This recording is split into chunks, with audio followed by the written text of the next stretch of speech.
Chapter 154. The outcome of the battle was naturally too surprising for everyone.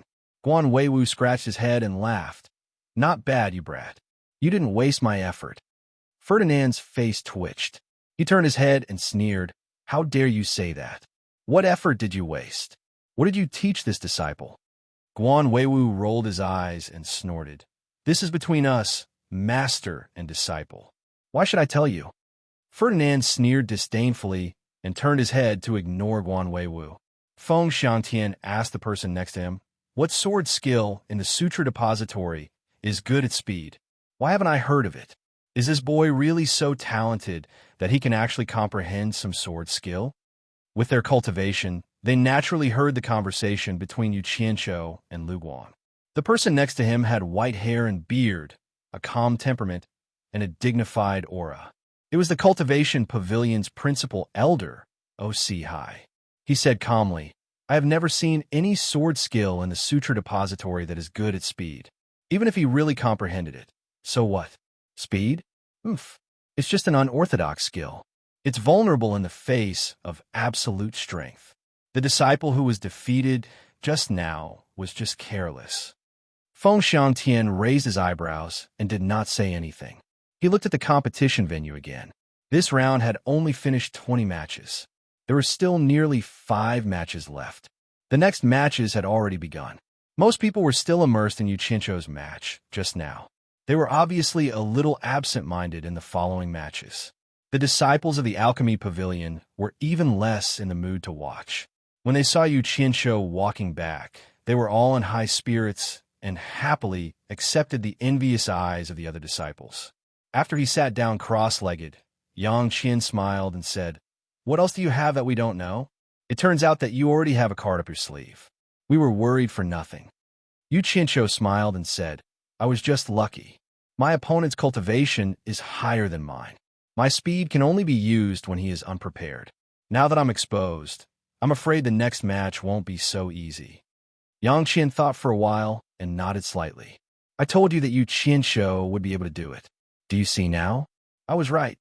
Xiao Wanqing and the others were chatting with a group of female disciples in the Myriad Fragrance Garden. Ko Xuehua shook her head. With Yu Qianqiu like this, the girls were afraid. The matches were over very quickly. Another dozen people lost their lives.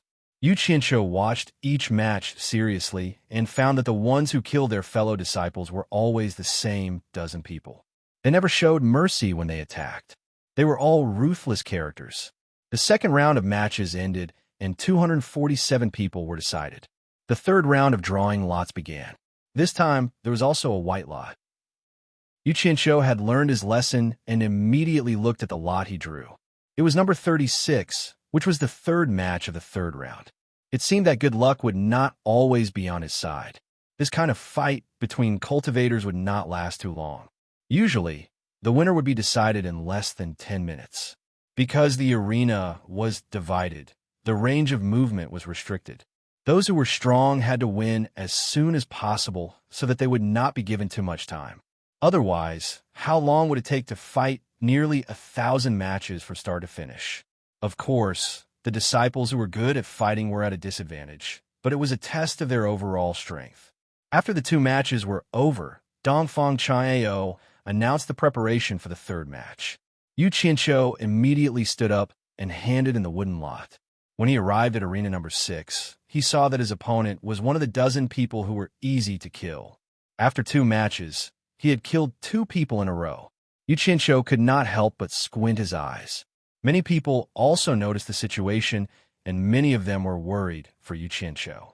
As soon as Dongfang Chang'eo announced the start of the match, Yu Qianqiu wanted to bow and ask for his opponent's name. Just as he cupped his fists, his opponent's long sword quickly shot out and slashed at his head. There was no room for negotiation. Yu Qianqiu was taken aback. Fortunately, his flying speed was extremely fast. In an instant, a sword light flashed behind him and directly blocked the flying sword. The flying sword was originally connected to the mind. Yu Qianqiu's cultivation was 2 levels lower than his opponent's. In addition, it happened suddenly and his mind was unstable. How could he resist the opponent's premeditated attack? He only felt that the heavy blow from the sword shook his mind. His chest was stuffy, his throat was sweet, and he immediately spat out a mouthful of blood. The sudden change surprised everyone. They did not expect that the Cultivation Pavilion's disciple, who was 2 levels higher than his opponent, would still use a sneak attack. Guan Weiwu, who was on the attic, saw this and was about to fly out to save his disciple, but he was grabbed by Ferdinand, who was next to him. Yu Qianqiu was in trance. His mind had already lost contact with the flying sword, and the flying sword fell to the ground with a clang. The man smiled sinisterly. After shaking off the opponent's sword, he flipped the sword in the air and shot it straight at Yu Qianqiu. At the moment when the connection between the sword and the mind was broken, Yu Qianqiu suddenly woke up. He suddenly felt something was wrong, and his figure quickly dodged. He saw a stream of light rushing into the place where he was just standing. There was a loud bang on the bluestone floor. Stone chips flew everywhere, and a hole was directly blasted on the ground. Yu Qianqiu's figure dodged and stabilized his mind. When his divine sense had just reconnected with the flying sword on the ground, he saw the opponent's figure flashed and stepped on the flying sword on the ground. Yu Qianqiu immediately felt that the connection between his mind and the flying sword was broken again. A cold light flashed again from the hole in the ground and whistled straight over. Yu Qianqiu flipped backwards, and the cold light brushed past his body. However, before he could stabilize his body, he heard a whistling sound behind him. He immediately rolled to the side, and another hole exploded on the ground. The spectators were shocked to the core. Since the start of the competition, this was the first time they had seen someone knock away a flying sword in a single exchange. Thinking about it, it must have something to do with the difference in cultivation between Yu Qianqiu and his opponent. Xiao Wanqing and the other girls were also frightened by the scene in front of them. The scene of Yu Qianqiu controlling 3 swords at the same time in the demon ghost region flashed through Ko Xiuhua's mind. Her gaze fell on the flying sword that was stepped on, and her tightly furrowed eyebrows relaxed. She didn't know why, but after the attacking flying sword came out from the ground, it floated in the air and didn't attack again. The Cultivation Pavilion's disciple revealed an expression of a cat playing with a mouse. He jokingly said, "You are the Yu Qianqiu, right? You're only at the early stage of core formation, yet you dare to come here to join in the fun. You really don't know what's good for you. If you kneel down and admit defeat now, I can consider sparing your life. Otherwise, you can wait for the Alchemy Pavilion to collect your corpse." With that said, the flying sword threateningly pointed at Yu Qianqiu in the air and circled twice. Guan Weiwu, who was on the pavilion, was so angry that he couldn't speak. He rolled up his sleeves and looked like he was in a fight desperately, but he was hugged tightly by Fernand. Yu Qianqiu stood up and spat out a mouthful of bloody saliva. Then, he suddenly burst into wild laughter. Contrasting with the bloodstains on his face and clothes, he looked somewhat ferocious as he roared, "Bullshit! I was considering whether or not to give the Cultivation Pavilion some face. Now that the Emperor is here, don't expect me to let you go. You arrogant dog." His voice spread out in all directions. Everyone heard what he said clearly, and they were all stunned. None of them expected Yu Qianqiu to curse in front of so many people. It was truly a disgrace to him. The Cultivation Pavilion's disciple was stunned. He shouted with a livid face, "You're courting death, courting your mother." Yu Qianqiu immediately shouted back. He made a hand sign, and dozens of cold lights flashed out of his storage bag. One of the cold lights turned into a sword and carried him into the air. The other 50 cold lights turned into a sword umbrella and protected his back. Under the bright sun in the sky, the sword umbrella emitted a dazzling golden light. The people around almost couldn't see Yu Qianqiu clearly in the sword circle in the air. Chapter 155. What was going on? The people watching were all dumbfounded. They saw Yu Qianqiu floating majestically in the air like a god, and behind him was a shining golden wheel. Some disciples were positioned at the angle of refraction of the sunlight, and they couldn't open their eyes because of the dazzling light. Feng Xiangtian and the elders in the pavilion looked at each other. No one had seen this kind of sword technique before. Guan Weiwu rubbed his palms excitedly. The cultivation pavilion's disciples' expression changed.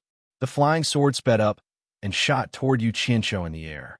Yu Qianqiu coldly snorted and stretched out 2 fingers to point at the sword umbrella. 3 cold lights suddenly shot out from the sword umbrella behind him, clashing with the incoming flying swords. A series of clanking sounds rang out as the 4 flying swords fought in the air. As for the others, there were still a few disciples who had yet to decide a victor in their battles. They all stopped fighting and looked over at the battle over here. The commotion over here was too big. Yu Qianqiu released 3 flying swords. One of them entangled the opponent's flying sword, and they kept clashing head-on. Although his cultivation level was not as high as the opponent's, he was fast. When one sword was knocked away, the other one would follow up. Of the 3 flying swords, one was always facing off against the opponent's flying sword, while the other 2 would seize the opportunity to strike the opponent's sword with their sharp sword light. It was a bit like the 3 heroes versus Lu Bu. In short, the 3 flying swords trapped the sword, not giving it any chance to escape. This was because his cultivation level was not as high as the opponent's, so he could only win by outnumbering the opponent. In the beginning, Yu Qianqiu was worried that the opponent's cultivation level was too high, and he would be injured if the flying swords collided with it. After calming himself down a few times, he felt relieved. It was not because of the difference in cultivation level between the 2, but because he was not prepared at the beginning and was successfully ambushed. When he was in Utopia, this situation did not happen when he was sparring with the 3 company commanders who were at the late nascent soul stage. It was purely because he was careless. However, this provided a very good way for him to fight in the future. Sneak attacks were definitely a good choice. Now that he had nothing to worry about, it was time to deal with this guy. Yu Qianqiu looked down and cackled. "You dog, see how I'll deal with you." He stretched out 2 fingers and pointed with the driving sword art. The sword umbrella behind him released 2 rays of cold light that flew towards the cultivation pavilion's disciple. After being tricked by him just now, Yu Qianqiu also had thoughts of revenge. The 2 beams of cold light did not kill the opponent very quickly, and the opponent always managed to dodge it. That person was rolling on the ground and jumping around. Just as his figure flashed, the flying sword pierced a hole in the ground. As for the sword that he stepped on just now, Yu Qianqiu kept it for his own use. Bang, bang, bang. The sound of explosions rang out one after another. There was not a single piece of limestone laid on the 6th stage that was left intact. There were potholes everywhere. That person was immediately forced into a difficult situation by the 3 flying swords. His initial arrogance and complacency had long since disappeared. Right now, he was desperately running for his life.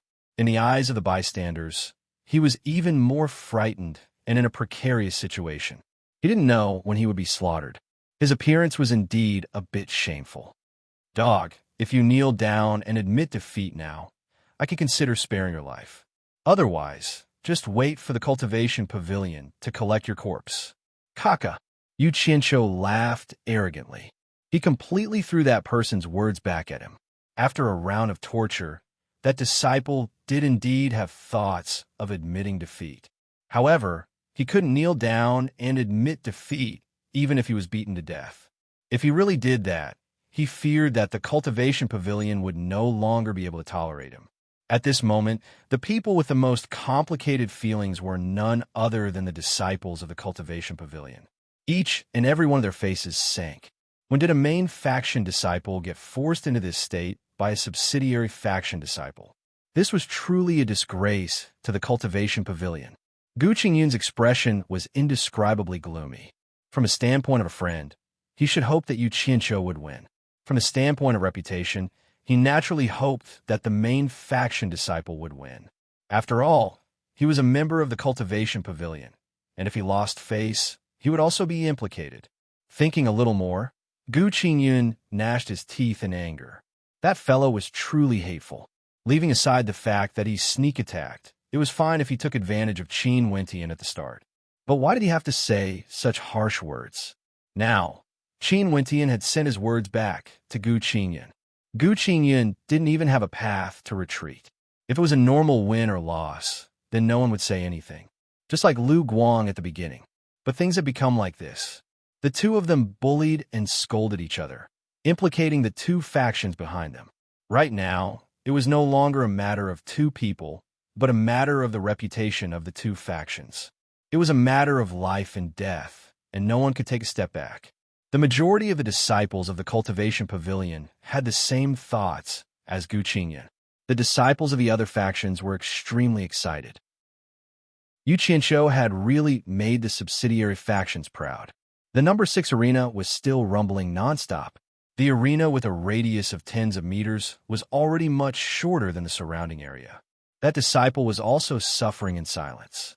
He was still fleeing in all directions, and his whole body was already covered in sweat. Seeing that he refused to admit defeat, Yu Qianqiu sneered and prepared to kill him. However, from the beginning, he had no intention of letting him go, even though he had already admitted defeat. Bastard, I don't want to play with you anymore. Hand over your life. Yu Qianqiu shouted loudly.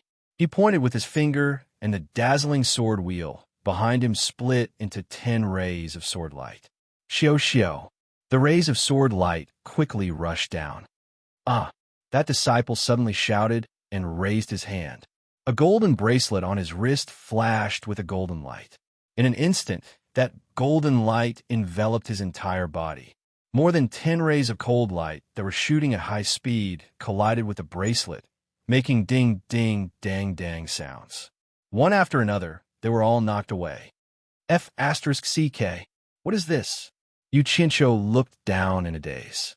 The surrounding people were also in an uproar. Diamond bracelet!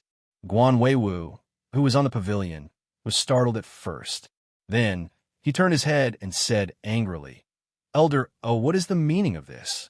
How can you allow a disciple to bring a magic weapon into the arena?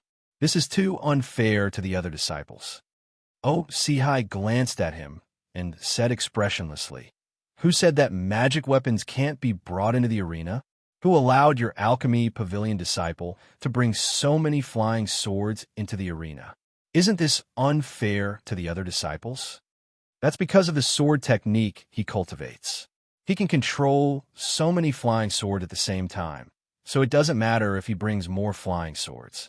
Guan Weiwu defended himself.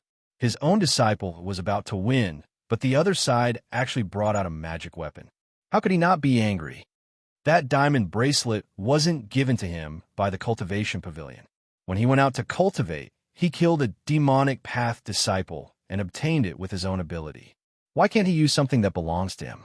Sihai sneered, then suddenly turned his head and said in a deep voice, Guan Weiwu, who gave you the right to speak to me like this? Guan Weiwu was stunned. Sihai's cultivation had reached the peak of the middle stage of the tribulation passing stage. He was a bit stronger than the sect leader. According to seniority in the outside world, he was his father's junior brother. He was a generation older than the sect leader and belonged to the same branch of the Guan family. Senior brother, you be the judge. Guan Weiwu didn't dare to show his power and could only look for his senior brother, the sect leader. Feng Xiangtian looked down, paused, and said, A magic weapon obtained with one's own ability is naturally a part of one's strength. This is fair to everyone. The two of you don't need to argue anymore. Although the last sentence seemed to be reprimanding the two of them, in general, it was obvious that he was on Sihai's side. Yes, sect leader. Sihai responded with a smile and looked down without saying anything. Guan Weiwu's face twitched, but he also had nothing to say. Chapter 156. After the disciple was enveloped by the golden light barrier, he let out a breath, and his expression gradually calmed down. Yu Qianqiu didn't believe it and controlled his flying sword to attack again. After a series of clanging sounds, the thin, transparent barrier didn't react at all. What a powerful magic treasure! The disciples of the various factions felt that it was a pity. Yu Qianqiu was about to win, but his opponent actually came up with such a thing. Xiao Wanqing turned to Ko Shuahua and asked, Marshal Aunt Ko, what is that egg-shaped light barrier? It has such a strong defense. I think Yu Qianqiu's flying sword can't do anything to it.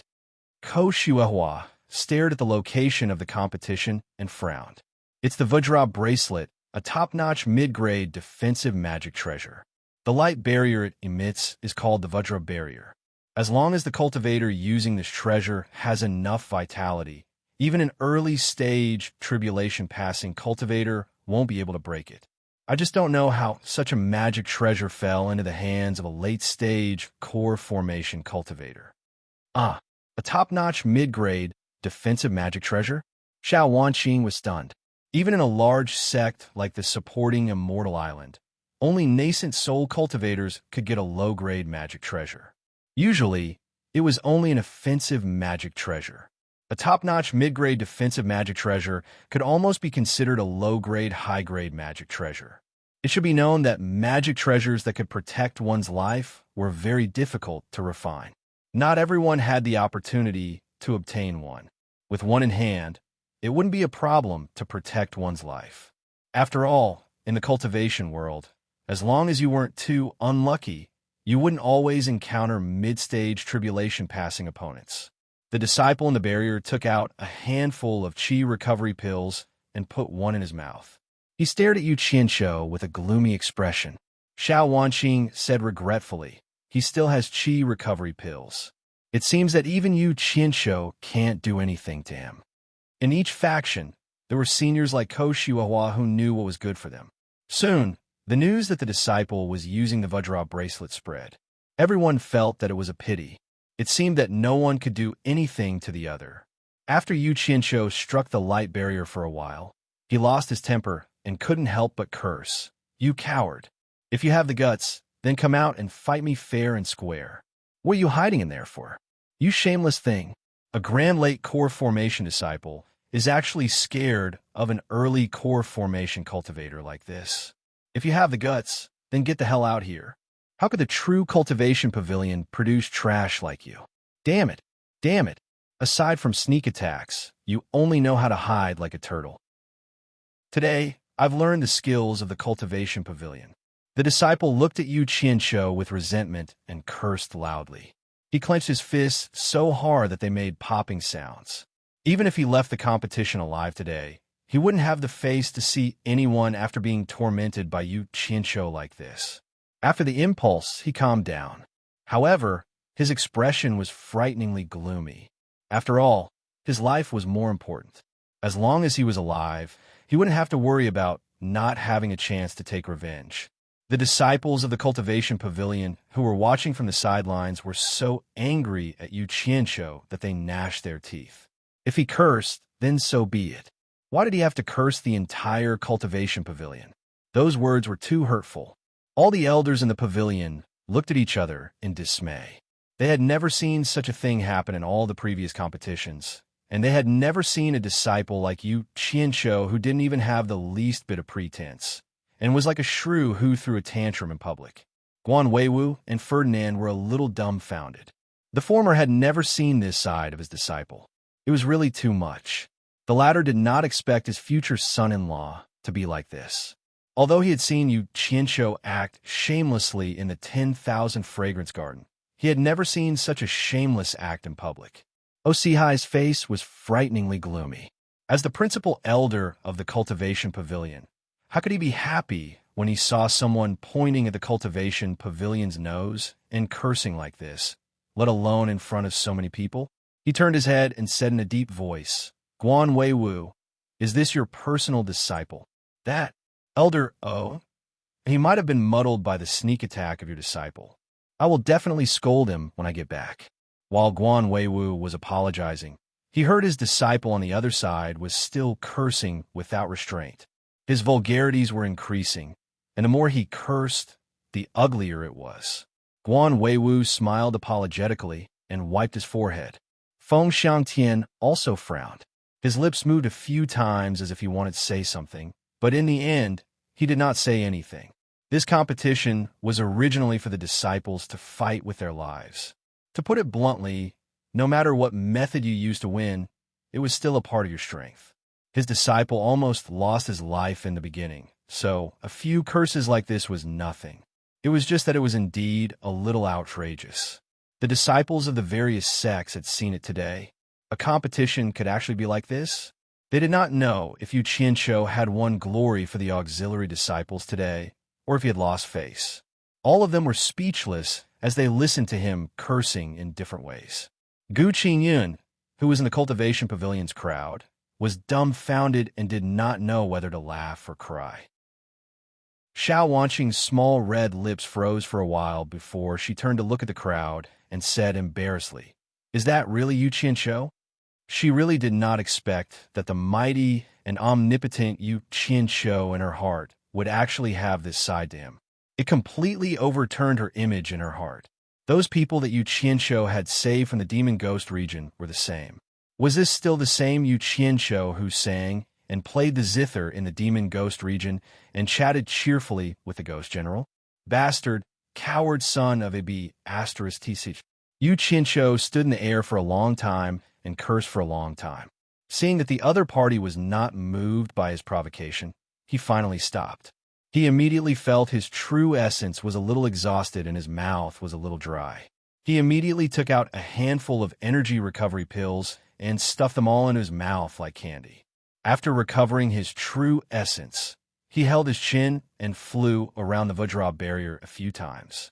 Suddenly, he slapped his forehead as if he had suddenly realized something and reached his hand into his storage bag. This made the disciple below nervous, not knowing what he was going to do. Yu Qianshou took out a few yellow talismans and laughed sinisterly. How could he have forgotten about the astral breaching talismans made by Chun Feng? He had wasted so much saliva. Whether it was useful or not, he had tried it first. He took out a talisman with 2 fingers and slowly raised it up. It immediately attracted everyone's attention. The disciple immediately felt that something was wrong. He immediately poured a large amount of true essence into the Vajra bracelet. The golden light barrier immediately became golden, clearly strengthening its defensive capabilities. A yellow light shot out from Yu Qianshou's hand towards the Vajra barrier. With a loud bang, the disciple and the barrier were blasted several times. When he crawled up with a face full of fear, he found that the Vajra barrier was not damaged at all. He could not help but heave a sigh of relief. Damn, how can it be so sturdy? Again, Yu Qianshou threw the astral breaching talismans one after another, causing a series of loud booms. The spectating disciples were speechless. Fernan, who was in the pavilion, frowned. It seems like the astral breaching talisman that can break nascent soul stages, true chi. Where did this kid get it? Elder Imo, who was a few steps away, shook his head with both hands on the railing. That disciple was vicious in the previous 2 rounds. This time, he has met his nemesis. With his cultivation, I'm afraid that he will not be in a good state, even if he does not get injured. Guan Weiwu, who was standing at the side, smiled. He was too embarrassed to continue protecting his disciple. Yu Qianshou had a total of 6 astral breaching talismans. After using them all at once, he realized that they still could not do anything to him. The defense of the light barrier was too good. The disciple was blasted to the ground 6 times in a row. His face was deathly pale. Fortunately, he wasn't injured. He stared at his opponent in the air as if his eyes were about to burst into flames. He raised his hand and stuffed another energy recovery pill into his mouth. What are you looking at? If you're not convinced, come out if you have the guts. Yu Qianshou was very annoyed by his gaze. If he did not take the opportunity to kill him this time, he did not know what kind of revenge he would attract in the future. He immediately shouted, "An iron rod can be ground into a needle. I don't believe that I cannot break your tortoise shell." He put his palms together and his 10 fingers turned to form a shadow. It was as bright as a lotus flower. Dozens of cold lights appeared from his storage bag. The flying sword on his back also flashed. Nearly 100 flying swords danced in the air at the same time. It was a spectacular scene.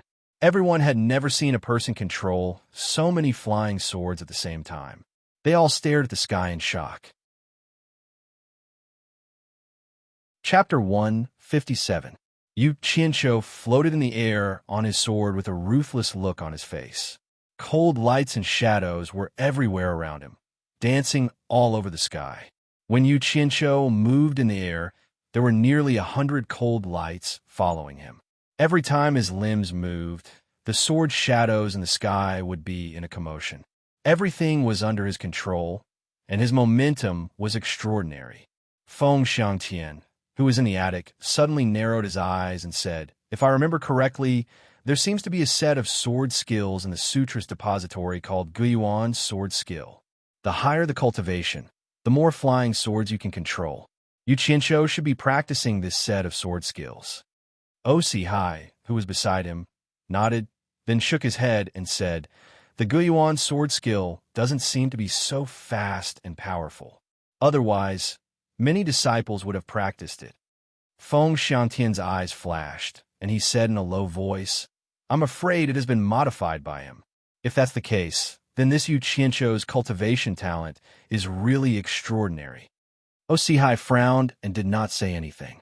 He did not believe what the head said. Modified the cultivation method? What a joke. The person who was most familiar with the cultivation method was the creator of the method. How could other people who practiced this method change it randomly? Unless he was not afraid of death or Qigong deviation. In fact, both Feng Xiangtian and Osihai were right. However, the latter did not know that when Yu Qianshou was modifying the sword technique, there were indeed many times when he almost went berserk. However, whenever his body was damaged or about to collapse, the golden bead in his body would display its miraculous effect, constantly repairing and maintaining his body.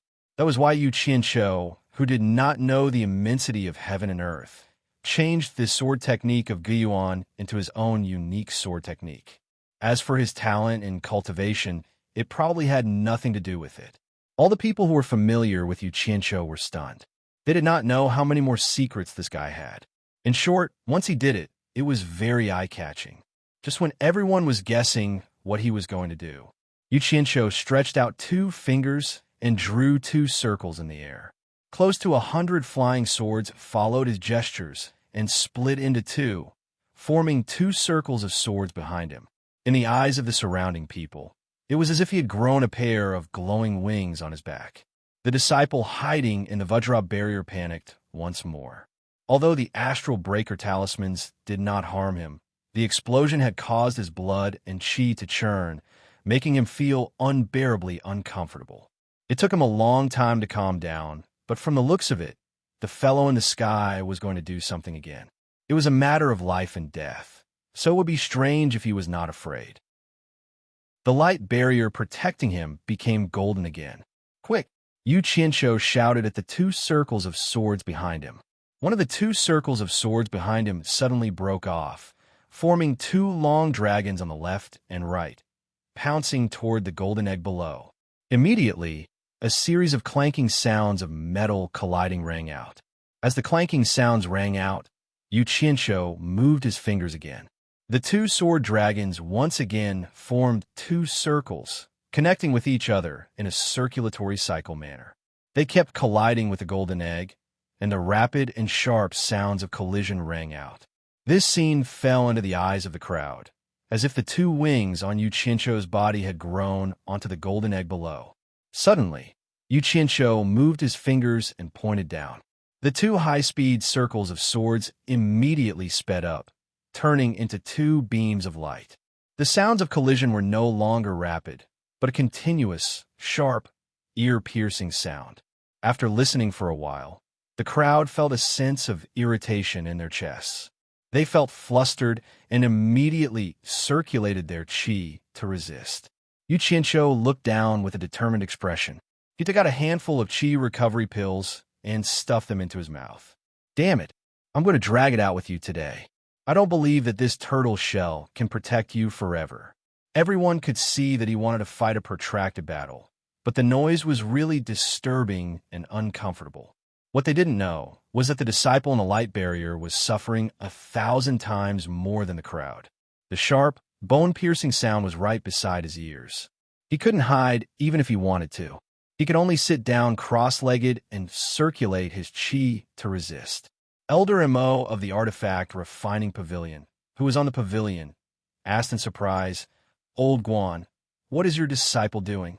Guan Weiwu turned around and rolled his eyes at him. He thought to himself, "You're asking me, but who am I supposed to ask? After a while, Elder Mo suddenly shouted, "Oh no, look at the disciple in the Vajra barrier." The people on the pavilion looked over.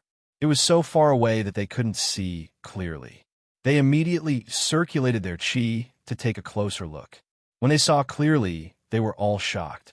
The disciple's face was pale, and his body was trembling nonstop. His eyes, mouth, nose, ears, and other orifices were bleeding.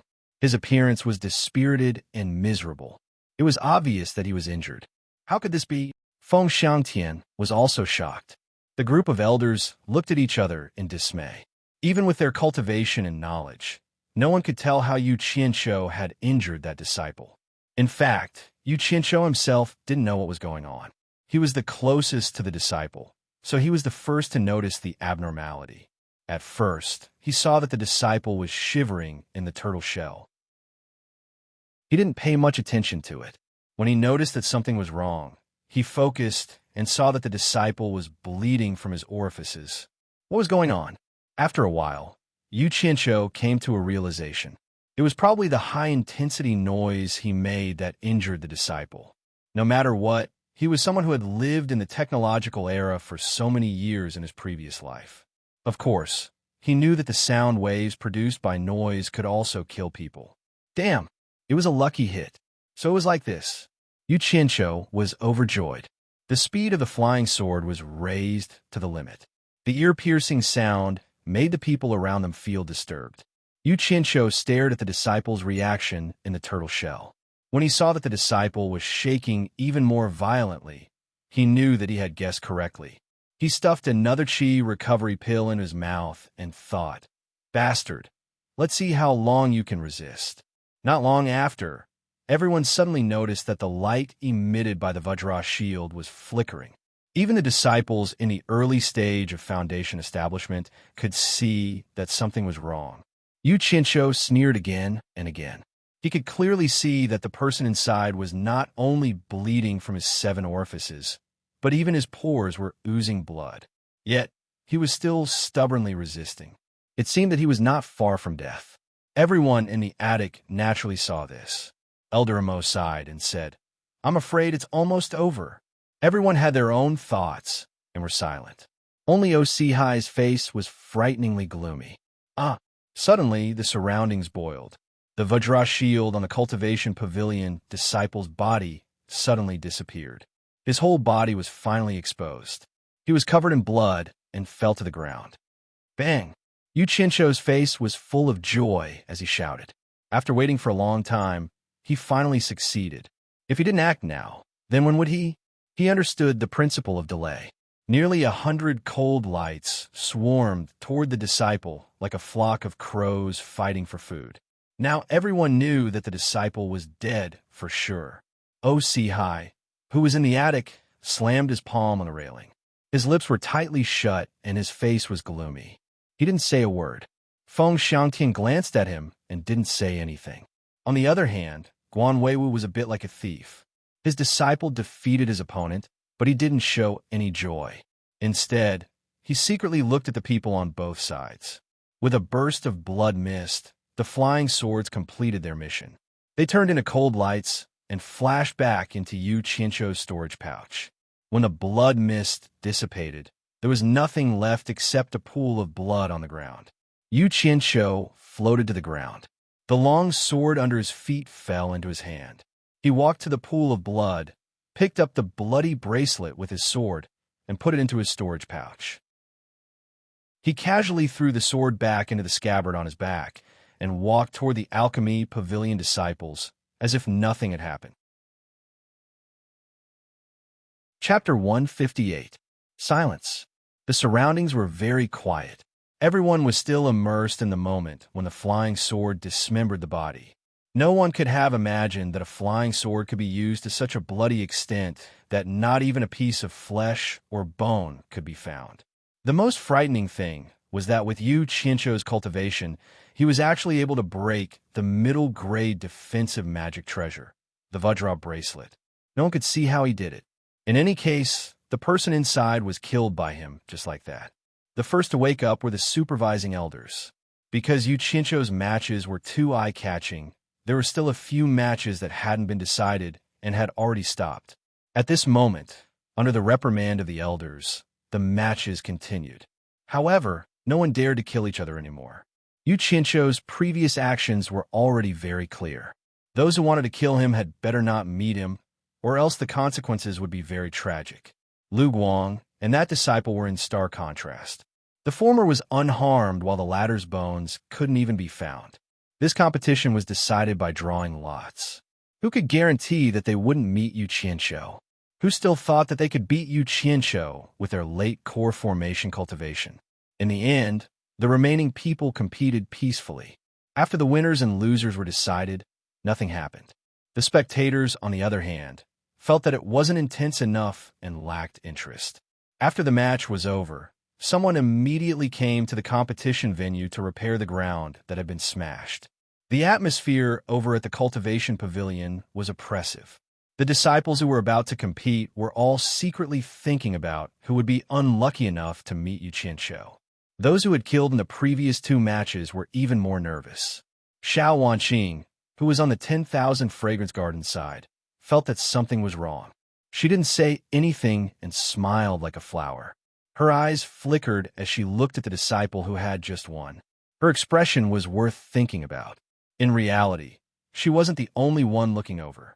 There were too many disciples from each faction account. It was just that their gazes were different from hers. The disciples of the Alchemy Pavilion all looked as if they were on steroids. They stood there in high spirits, as if they were afraid that others wouldn't know they were disciples of the Alchemy Pavilion. Yang Qian grinned and said, "Yu Qianzhou, you sure hit it well. What? Are you going to defeat all the disciples of the Cultivation Pavilion?" Hearing this, the nearby disciples all gathered their heads, wanting to hear how Elder Guan's direct disciple would answer.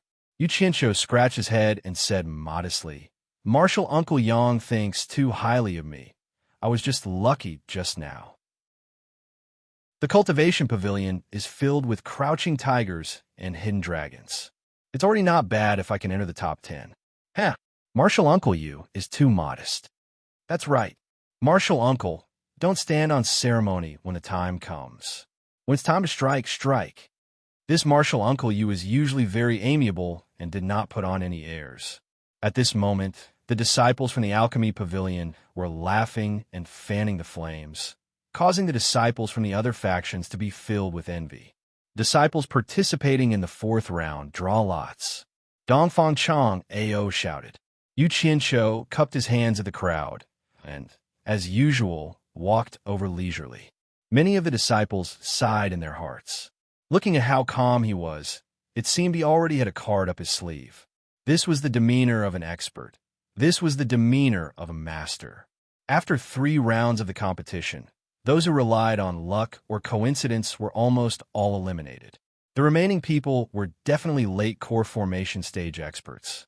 Yu Qianzhou looked at the remaining 100 people and was slightly stunned.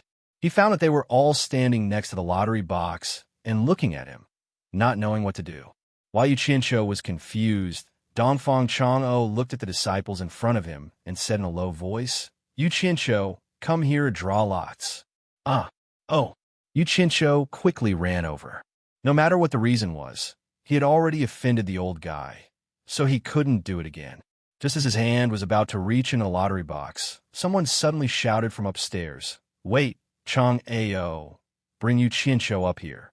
The 2 people who were called looked up and saw it was the sect leader, Feng Xiangtian.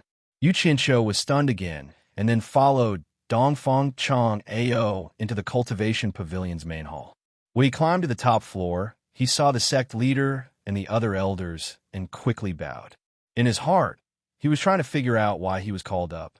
All the old guy's attention was on Yu Qianzhou. Feng Xiangtian gently waved his hand and said, "Chang Ao, pass on my decree. Yu Qianzhou is directly promoted to the top 10 of the core formation stage. He doesn't need to participate in the rest of the competition. The others can continue to compete. He can go down first." Dongfang Chang Ao paused.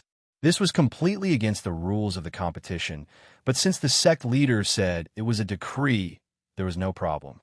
He immediately clasped his hands and said, "Yes, sect leader." Then he left. What are these old guys doing? While Yu Qianqiu was puzzled, Dongfang Chang'eo's voice came from below. Pass on the sect leader's decree. Yu Qianqiu is directly promoted to the top 10 of the core formation stage. He doesn't need to participate in the rest of the competition. The others can continue to draw lots. At first, there was an uproar outside, but then it quieted down. Everyone thought about it and agreed. With Yu Qianqiu's strength, it wouldn't be a problem for him to enter the top 10. To put it bluntly, there was no one left who could deal with his pile of flying swords. The remaining disciples were relieved when they heard this. Without that guy, it would be much safer. However, he didn't know that Sect head Feng Xiangtian had other considerations. The Pavilion of Cultivation had been the foundation of supporting Immortal Island for thousands of years. If they continued to compete and were defeated by Yu Qianqiu along the way, then they would be in big trouble. The Pavilion of Cultivation would lose all of its face. Therefore, he decided to not let him compete in the later rounds and use his authority as the sect head to let him directly enter the top 10. The group of old guys knew that after watching 2 rounds, none of the Cultivation Pavilion's core formation stage disciples were Yu Qianqiu's opponent. They naturally knew the sect leader's intention. Feng Xiangtian looked at Yu Qianqiu and smiled. Yu Qianqiu, don't think too much. I will ask you a few questions, and you have to answer me honestly. Can you do that? Yu Qianqiu's brain turned a few times. He bowed and said, since the sect leader is asking, I will tell you everything I know. Very good. Feng Xiangtian nodded and smiled. And let me ask you, the sword technique you practice is very powerful. What is it called? Where did it come from? Yu Qianqiu had thought of these questions a long time ago.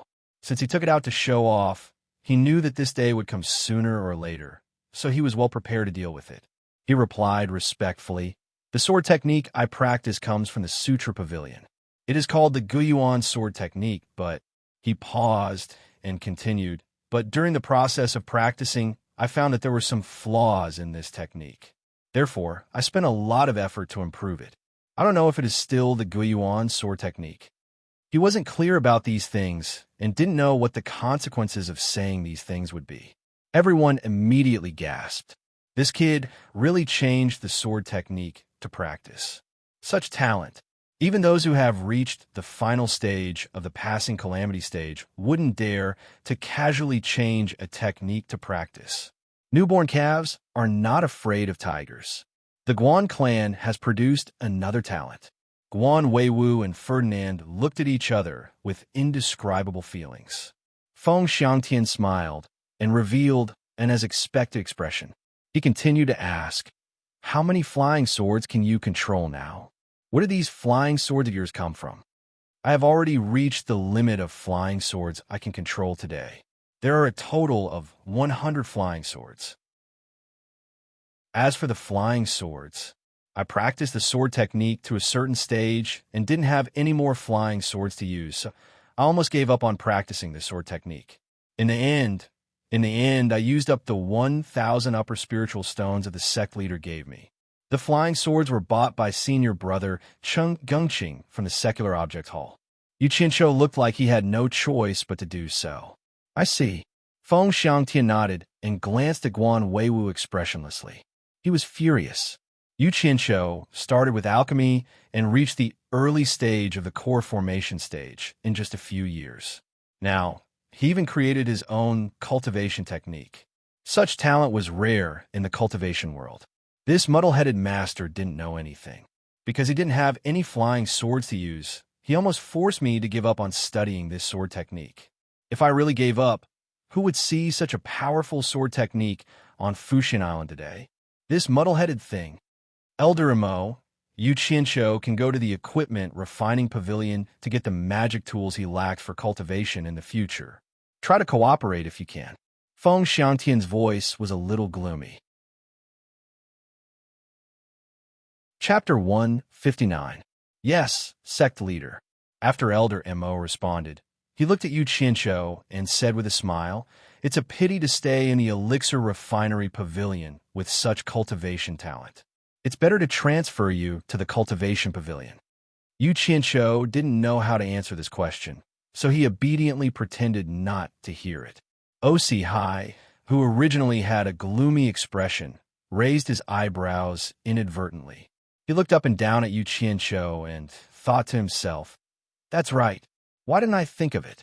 With such cultivation talent, he should come to my cultivation pavilion. Isn't hiding in the elixir refinery pavilion a waste of talent? Besides, it's not shameful for a disciple to compete with another disciple." Osihai's expression relaxed, and he started to have ideas about Yu Qianqiu. "We all saw that disciple die under your sword just now. However, before the Vajra shield broke, that disciple had already bled to death. What magic art did you use?" Feng Xiangtian asked again. Yu Qianqiu scratched his head and smiled. "I didn't use any magic art. He died for being noisy." "Noisy to death? Are you kidding me?" The group of old guys exchanged glances.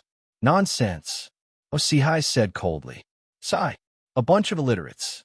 Seeing that they didn't believe him, Yu Qianqiu bowed to Osihai and said, "If Elder O doesn't believe me, would you like to accompany me to do an experiment?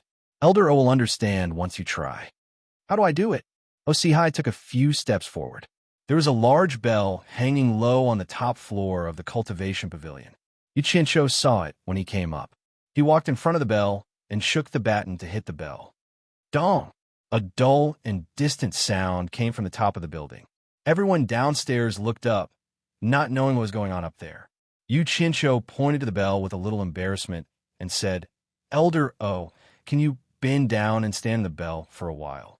Without saying a word, Osihai bent down and stood in the bell, shouting, "Yu Tredong." Before he finished speaking, the bell had been rung by Yu Qianqiu. From the bottom of the bell, Osihai's body could be seen trembling. After the buzzing sound stopped, Yu Qianqiu said with respect, "Elder O, you can come out now." After waiting for a while, Osihai came out with a strange look on his face.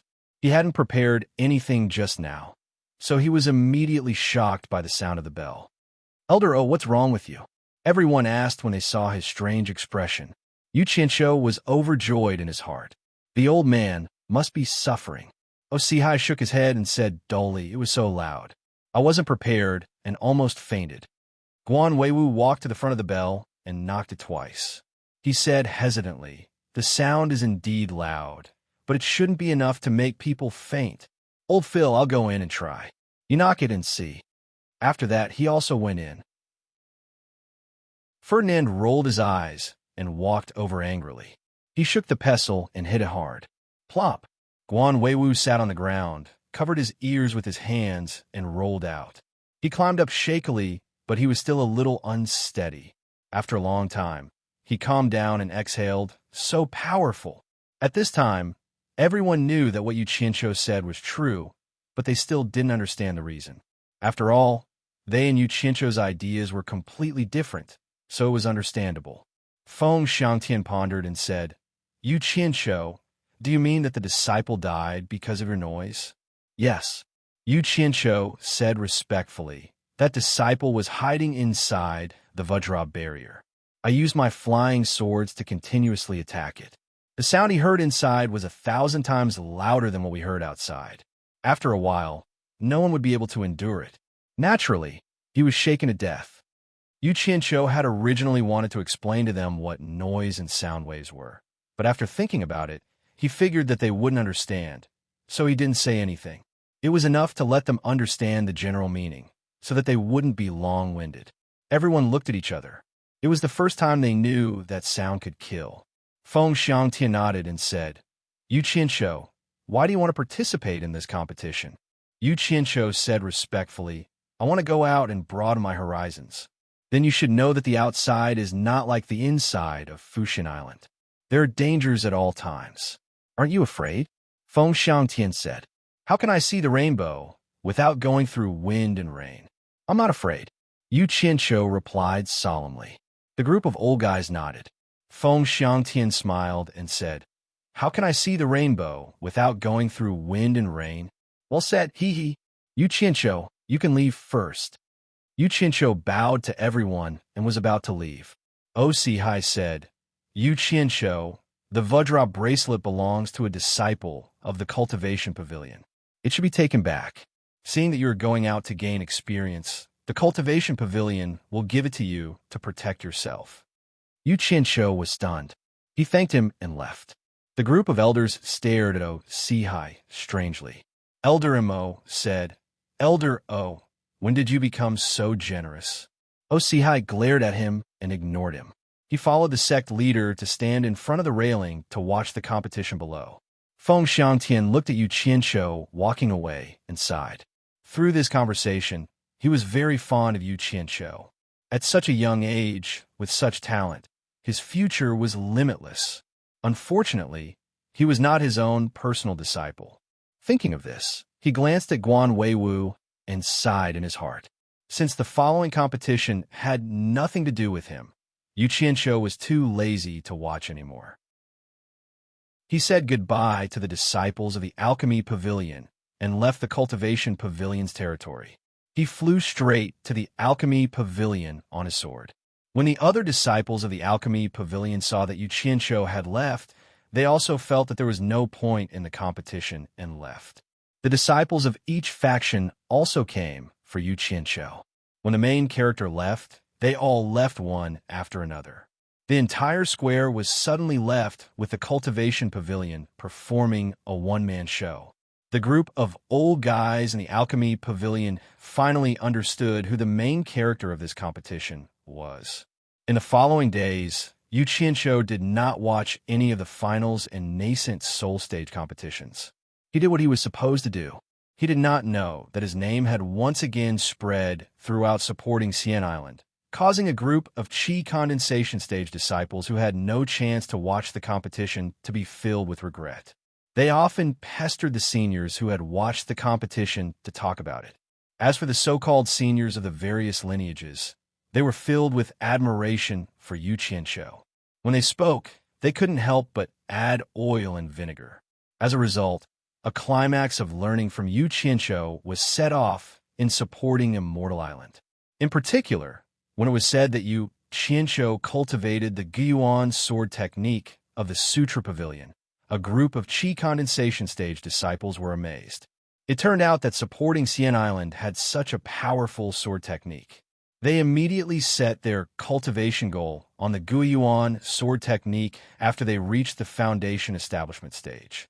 The Sutra Pavilion was also very lively these days. Some foundation establishment stage disciples all went to study the Guiyuan sword technique. As a result, a scene that had not been seen on supporting Xian Island for thousands of years appeared. There were tens of thousands of disciples on supporting Xian Island. Because there was only one sword technique, and it could not be taken out, those who came could only memorize it. As a result, countless foundation establishment stage disciples lined up in the Sutra Pavilion. Some people saw that the scene was so lively, and they were afraid that they would not be able to line up. They even brought food to line up overnight. Of course, some people with higher cultivation levels also came. Everyone had seen the competition that day, so they naturally wanted to see what was so special about the Guiyuan sword technique. It actually allowed Yu Qianqiu to kill disciples with higher cultivation levels than him. It was really worth learning from. Chapter 160. A few days later, the results of the competition were out. 5 nascent soul stage disciples and 10 core formation stage disciples were confirmed. Yu Qianqiu got what he wanted, so he was naturally one of them. Furong knew that Yu Qianqiu was going to leave tomorrow, so she spent the entire day in Alchemy Pavilion, Yu Qianqiu's exclusive courtyard. The two of them were about to part, so it was inevitable that they would say some sweet nothings. The stone table in the courtyard was filled with food. Naturally, it was brought by a certain someone. Furong sat on the side with an unhappy expression. She pouted and said, "What am I going to do if you leave? If I had known earlier, I would have gone to participate in the competition." Knowing that she didn't want to part with him, Yu Qianqiu smiled but didn't say anything. He thought, if you want to participate in the competition, your old man won't agree even if you beat him to death. In this shitty sect, killing people doesn't even happen in the blink of an eye. It's as normal as eating a damn meal. Yeah, this girl, after her face was healed, she was clearly more cheerful than before. She also talked more. Unfortunately, her personality was still a bit introverted. But that was also good.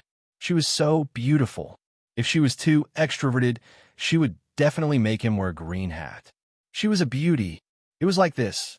If you didn't provoke others, there would be others who would provoke you. Chincho, you're the most resourceful. Think of a way to bring me out as well. Furong's smile was like a flower. She got up and picked up the wine pot, pouring wine for Yu Qianqiu and flattering him. Yu Qianqiu was pestered by her for a long time. It really was a bit of a headache. His eyes turned, and he suddenly stared at Furong's chest. What's wrong? Furong saw that his gaze was strange. She also looked at her chest, but didn't find anything abnormal. It could be seen that Furong was already used to his actions. Yu Qianqiu shook his head solemnly and said, "That's not right. It seems to be a lot bigger than last time. What's going on?" "Really?" Furong suspiciously looked at her chest. Suddenly, she caught a glimpse of Yu Qianqiu's snickering. She immediately understood that he was teasing her again. Blushing, she threw the wine cup in her hand at him. Yu Qianqiu dodged to the side and grabbed her wrist, pulling her into his arms. He chuckled and said, "Look at you, a girl. How can you touch a man in broad daylight? Aren't you afraid of being seen by others?" Furong herself didn't know what was going on, but every time she was pulled into his embrace, she would feel as if her whole body had lost all its strength. He struggled weakly and said, "Who told you to always bully me?" "Nonsense, why would I bully you? If I say it's big, then it's big. You don't believe me? I'll bring you in for a checkup right now."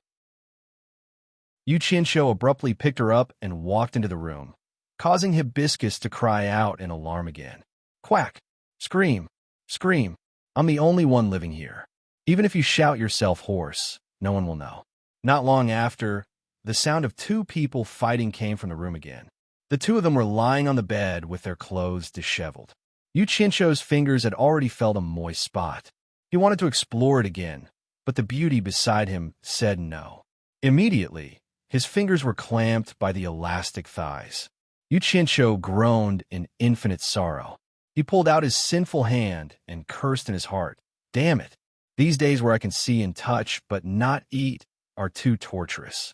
Lousy, sex is emptiness. Emptiness is sex. Umaba, I'll endure. Endure. Endure." The two of them lazily hugged each other. Furong suddenly asked, "When will you come back?" Yu Qianqiu answered half dead, "I don't know. I probably won't be back for a while." The two of them sank into silence again. The soft hand on Yu Qianqiu's chest suddenly rose up. She grabbed his trembling hand and pressed it on her plump breasts. Yu Qianqiu was startled. He turned his head and smiled bitterly. "I say, little sister, big brother, I have already endured very hard. Don't seduce me anymore." Furong let out an almost inaudible sound. She whimpered, "I'll give it to you." "What did you say?" Yu Qianqiu sat up. His eyes swept back and forth across that alluring body. He said very seriously, "I'm very pure. It's very easy for me to believe other people's words. You must not speak carelessly. The God is watching. Repeat what you said just now." "I didn't hear it clearly." Furong's face flushed red. She didn't dare to repeat it. She turned her graceful body to the side and didn't say another word. Yu Qianqiu laughed mischievously. He leaned over to her ear and asked, "You're not afraid anymore?" Furong softly replied, "N. Gaga." Yu Qianqiu looked up to the sky and laughed wildly. "Cake seller. Long live Chairman Mao." Then he pounced on her as if he was starving. The spring night was bitter and short. The sun rose high in the sky. The hibiscus bloomed to express the feelings of spring. It was a splendid night. Only the two people in the room knew about it. Yu Qianqiu looked down at Furong's smooth and tender body. In his previous life, he walked among flowers. He had plucked countless flowers. He was very experienced. But in this life, he was still a virgin. He didn't expect Furong to take advantage of this era's essence. It wasn't easy. While she was sleeping soundly, Yu Qianqiu quietly got up and put on his clothes. Just as he turned around, he saw a pair of extremely bashful big eyes looking at him. He couldn't help but smile awkwardly. "You're awake?" He hated the sadness of parting. He wanted to sneak away. "Are you leaving? I'll send you." Furong picked up a piece of clothing to cover her chest. Suddenly, she frowned. Biting her lips, she stubbornly got off the bed and put on her clothes. Yu Qianqiu glanced at the bed that was dotted with red spots. Then he looked at Furong's strange walking posture. He thought to himself, "Oh no, it was Furong's first night yesterday. I was a little too indulgent." He couldn't help but smile bitterly. "How are you going to send me off like this? Aren't you afraid that others will see through you?" No. After walking a few steps, she also realized that something was wrong. She couldn't say the rest of her words. Yu Qianqiu walked downstairs to stop her. He gently whispered in her ear, "Be obedient. There's no need to send me off. I just want to tell you that I will always think of you. You just wait for me in Wanfen Garden. You have to work hard to cultivate. Do you understand?" "Yes." Furong nodded, feeling wronged. Yu Qianqiu gently pushed her away. He opened the door and flew straight to Penglai Pavilion on his sword. He faintly heard the sound of crying. In front of Penglai Pavilion, 5 nascent Soul Stage disciples and 10 Core Formation Stage disciples led by Elder Quan of the Cultivation Pavilion were ready to leave. There were many onlookers. Yu Qianqiu saw his master Guan Weiwu waving at him from the crowd. He couldn't help but feel touched. This muddle-headed master actually remembered that he was leaving today. It was really rare. Thus, he happily ran over and bowed, saying, "Disciple will be leaving now. Master, please take care." I know. Guan Weiwu scratched his head and suddenly said with a voice transmission, "The leader, Quan Deming, is my junior brother. I have already told him that if you have any trouble, you can look for him. He will help you." Yu Qianqiu thanked him and returned to the group. Suddenly, he heard another voice transmission. "Humph. Furong didn't return last night. Did she spend the night at your place?" "Damn." It was father-in-law Fei's voice. Yu Qianqiu looked around and found Ferdinand, who was glaring at him in the crowd. He was stunned. He had already slept with his daughter. What else could he say? Yu Qianqiu bowed respectfully. After talking with the sect leader, Quan Deming and Elder Quan returned to the front of the group. He glanced at everyone and shouted in a deep voice, "Let's go." With that, he took the lead and flew away on his sword. Swoosh, swoosh. 15 flying swords shot out, and 15 figures quickly followed. Below, countless people showed envious eyes. The wind whistled in Yu Qianqiu's ears. He slightly slowed down and looked back in the direction of the alchemy pavilion. He didn't know if that woman was still crying in his room. He felt guilty and exhaled. He suddenly turned back, and his sword turned into a stream of light.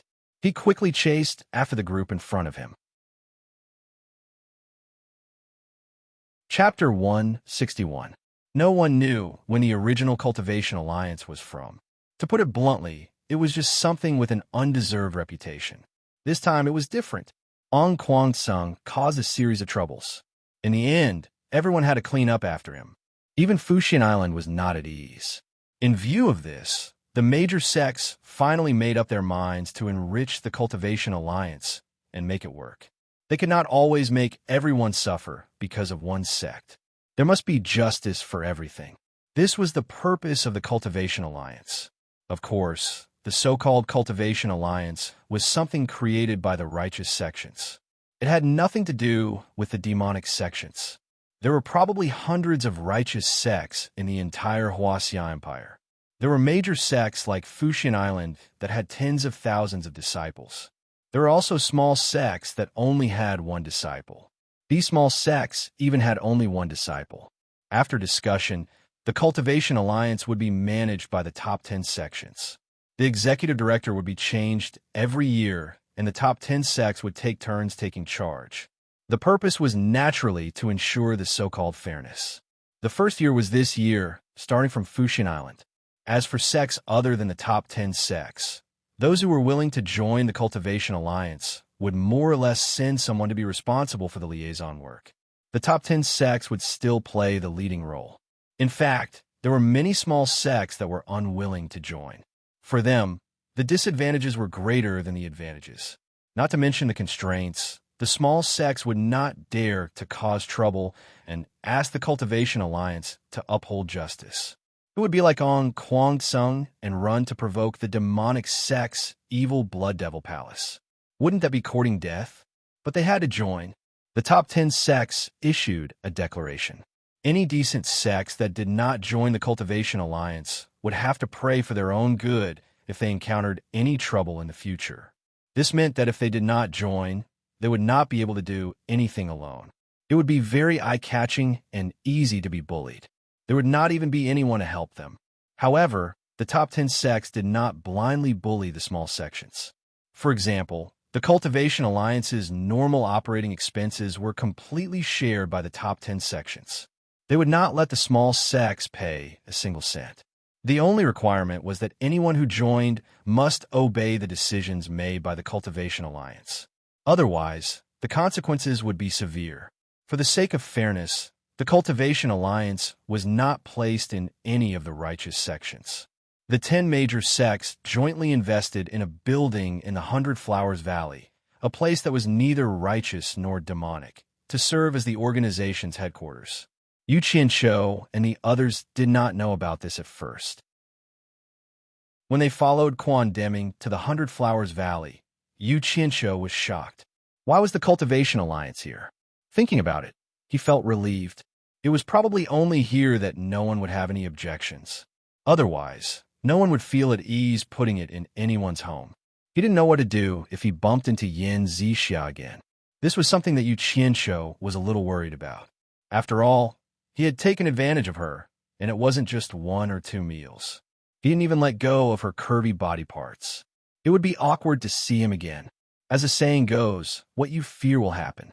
As soon as they entered the 100 Flowers Valley, although the palace master of the 100 Flowers Valley didn't come personally, she sent a son, a daughter, and a group of disciples to welcome the guests.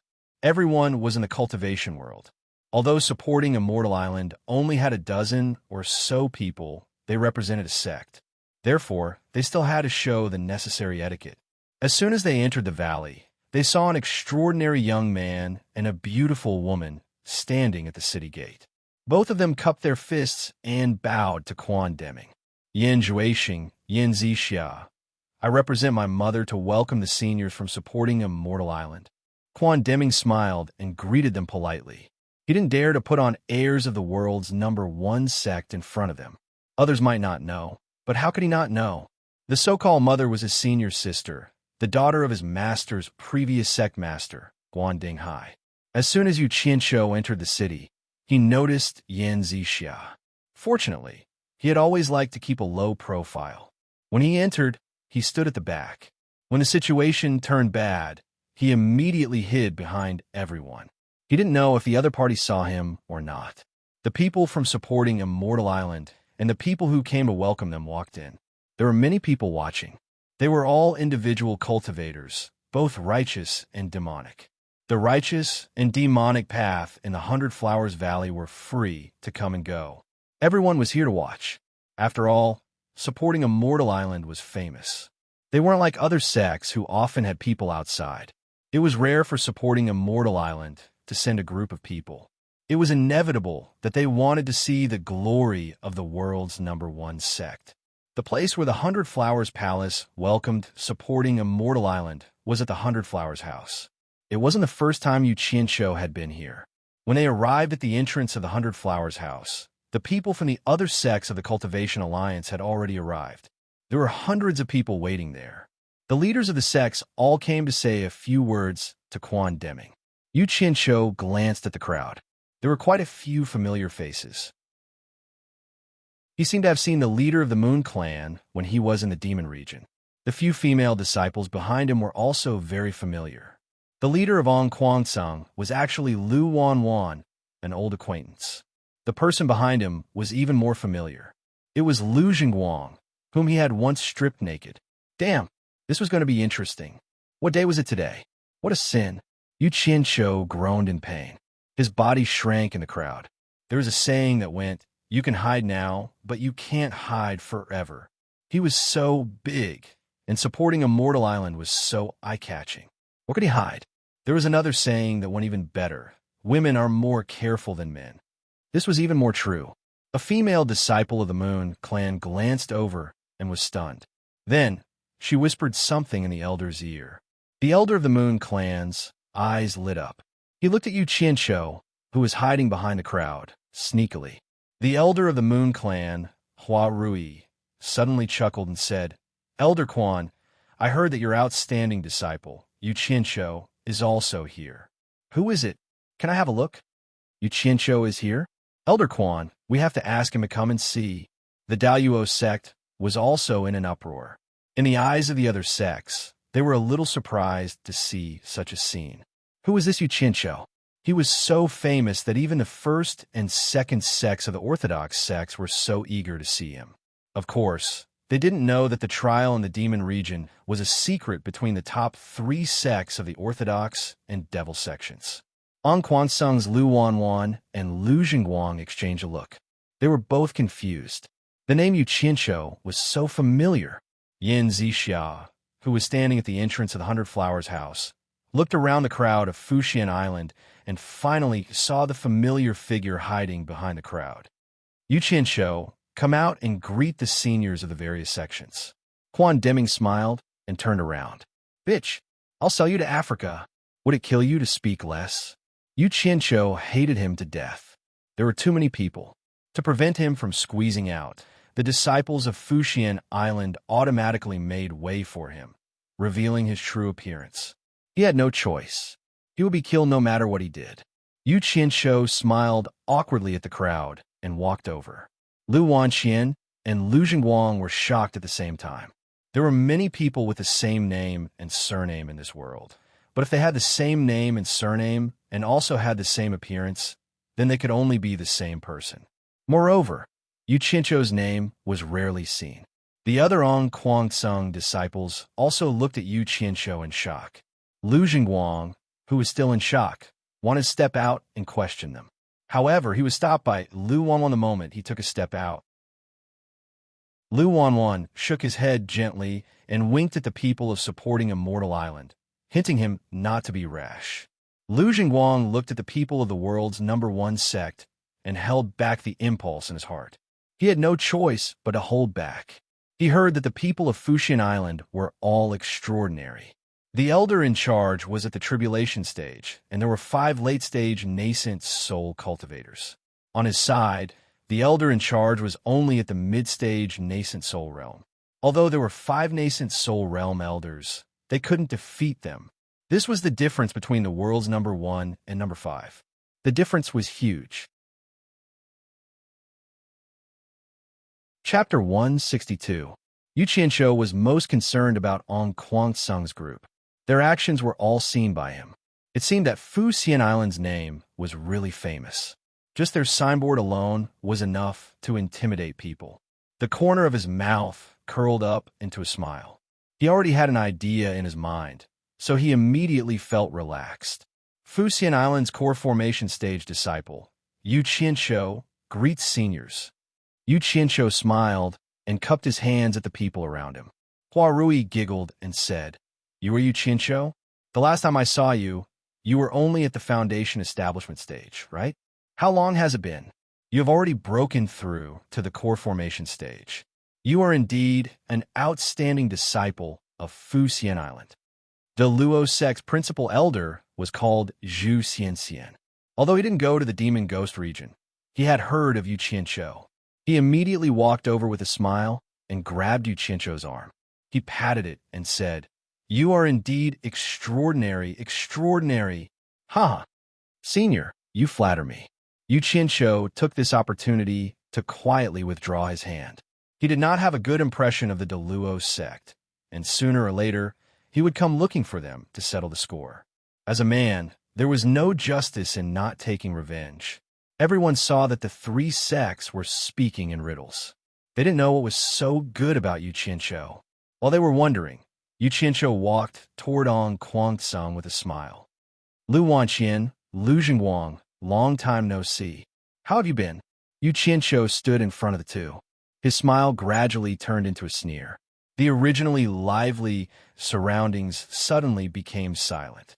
Anyone could see that Yu Qianqiu and On Kwangsung had a grudge. Otherwise, he wouldn't have called him by his name in public. Yin Zixia frowned. She had carefully investigated Yu Qianqiu's background and naturally knew that Yu Qianqiu used to be On Kwangsung's disciple. Now that he had joined another sect, it was taboo in the cultivation world. Why did he provoke him instead of hiding from Ong Kwang Sung? Quan Deming was astonished as well. How did Yu Qianqiu get involved with a blue light school? He hoped that nothing bad would happen to him. Before this brat even arrived, many people had already greeted him and asked him to watch out for him. Guan Weiwu, Ferdinand, O.C. Hai, Feng Xiangtian, Guan Ding Hai, and the old consecrator Ma Jugu. Each of them had a higher rank than the other. Lu Wanqian's expression changed. He also didn't know what Yu Qianqiu was up to, but he definitely didn't want to have any conflict with supporting Immortal Island. If it wasn't for supporting Immortal Island, Ong Kwang Sung would have already been eliminated by the Blood Demon Palace. He put on a smile and said, "This little brother from supporting Immortal Island is called Yu Qianqiu, right? I don't think we know you." Hearing his words, Yin Zixiao was stunned. Her brother Yin Zhuixing's eyes flickered as he glanced at the crowd. No one knew what he was thinking. "Yo, Elder Lu, you are really forgetful. I almost died in your hands back then. Have you forgotten so quickly?" "No, I'm afraid you think I'm already dead." Yu Qianqiu's tone was strange and aggressive. "Umph, I've never seen you before." Lu Wanqian ignored him and cupped his hands at Quan Deming. "Elder Quan, what is the meaning of this? Are you trying to bully us?" Looking at Lu Wanqian's secretive behavior, the people around them didn't say anything and just watched the show. However, Ong Kwang Sung was embarrassed. No matter what, it was a big sect in the cultivation world. Yet, it was being pressured by a little disciple from supporting Immortal Island. Lu Jingguang glared at him and trembled with anger. With his status in Ong Kwang Sung, he had never been humiliated like this in public. Quan Deming stroked his beard and pondered. Yu Qianqiu said that he almost died in his hands back then. It seemed like they were enemies of life and death. This matter was a little troublesome. Yu Qianqiu wasn't an ordinary disciple. After thinking about it, he shouted, "Yu Qianqiu, don't mess around." Yu Qianqiu choked with anger. He paused and bowed to Quan Deming. "Yes, Elder." When he turned around and saw Lu Jingguang, he couldn't help but mock him. "You look like you want to bite me. Clean face and no beard. Who doesn't know that you were castrated by the demonic path? The whole Ong Kwang Sung almost brought the destruction of the sect because of you. Why are you here pretending to be a pretty boy?" Humph. The crowd was in an uproar. Not many people knew that Lu Jingguang was castrated. When Yu Qianqiu revealed it, it was a little shocking. Everyone knew his status in Ong Kwang Sung. If that was the case, there was a reason why Ong Kwang Sung went against the demonic path.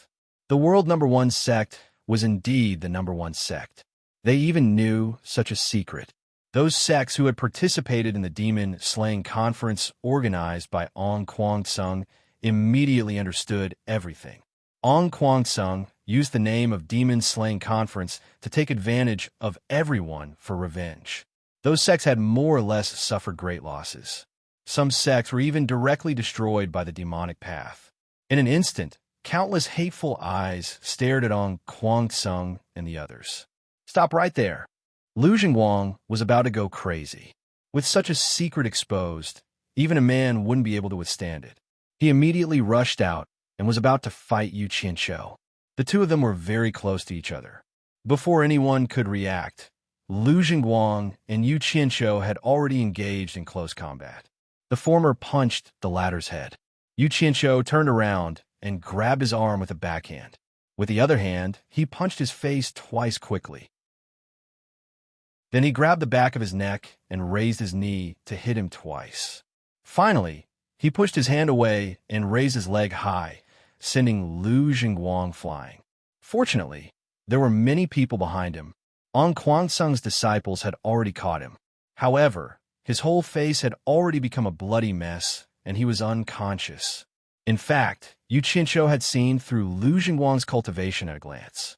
He was only at the late stage of foundation establishment. Therefore, he deliberately provoked him.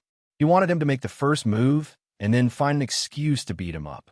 Who knew that this silly bird would be so angry that he actually wanted to have a one-on-one fight with him? Wasn't this courting death? One had to know that Yu Qianqiu had mingled in the underworld in his previous life. His position as the boss was obtained through punches and kicks. There was no need to mention his one-on-one experience. It wasn't a problem for him to fight several people at once. How could this Kwang Sung's eldest young master be his opponent? In the end, in just a few moves, while everyone was still in a daze, Lu Jingguang had already been sent flying by a kick. People in the cultivation world were used to fighting with cultivation and spells. How many people would fight like this? Yu Qianqiu's movements were as smooth as flowing water. He was too skilled. He was simply too handsome. Everyone was dumbfounded. This Yu Qianqiu was worthy of being an outstanding disciple of supporting Immortal Island. He could even fight hand-to-hand. He was indeed not bad.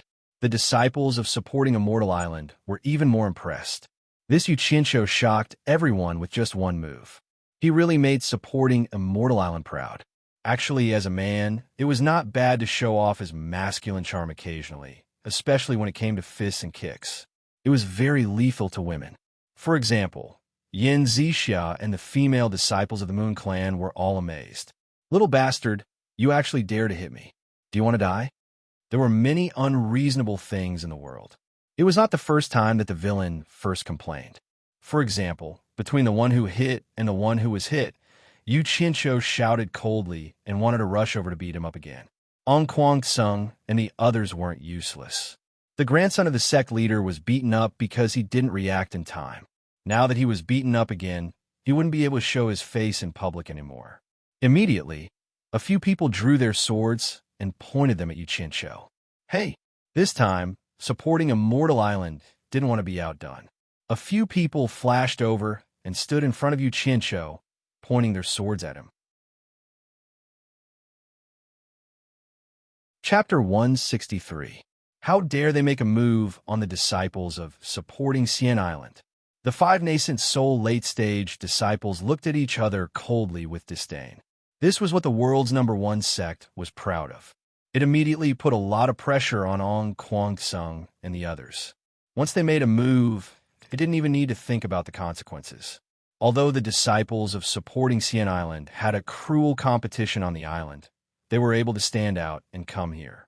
Naturally, they understood the mission they had to shoulder. How could they tarnish the reputation of supporting Xian Island when they were united against outsiders?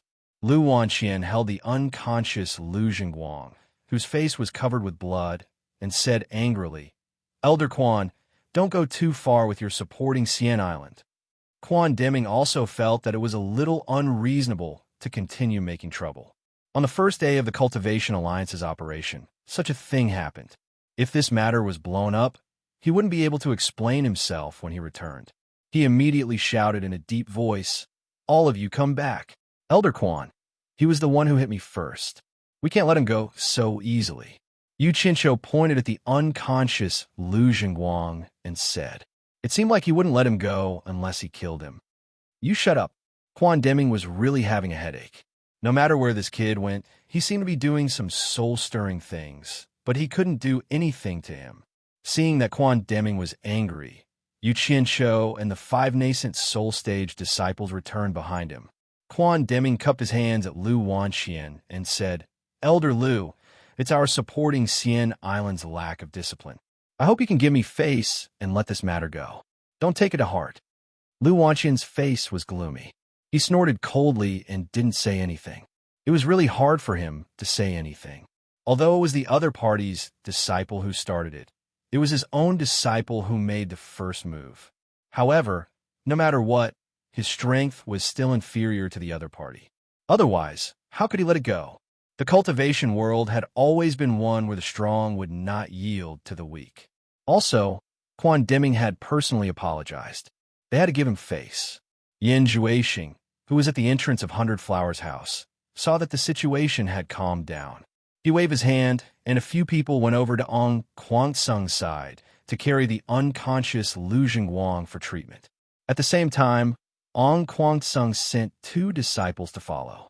If someone were to question why the members of the Flower Palace didn't come out and reconcile when the matter had just occurred, then why would they not? That would truly be wronging them. As long as they didn't offend them, the Flower Palace would never participate in the disputes of any sect. This was the foundation of the Flower Palace's foothold in the cultivation world. After this incident, Yu Qianshou became famous in the cultivation world. From today onwards, the news of supporting Immortal Island's disciple Yu Qianshou beating up Ong Kwansung's Sect master's grandson spread throughout the cultivation world. Yin Zhuixing acted as if he had never seen what had just happened. He smiled and cupped his hands at everyone. The Flower Palace has prepared wine in the backyard of 100 Flowers' house to welcome our esteemed guests who have come from afar. Please. The sects thanked him. Under the guidance of the Flower Palace's disciples, they passed through the hall and arrived at the backyard of 100 Flowers' house. A banquet had already been prepared. The fine wine was accompanied by the fragrance of flowers. It was indeed worthy of the Flower Palace's name. The principal elders of the 10 major sects were arranged to sit at a table. 9 of them were smiling. Only Lu Wanwan didn't look good. Anyone who encountered such an incident would be in a bad mood. The disciples of the other sects found their seats and sat down. Yu Qianshou and the other 9 core formation stage disciples of his sect sat at a table. Yin Zhuixing, who was greeting the guests, glanced over and was slightly stunned.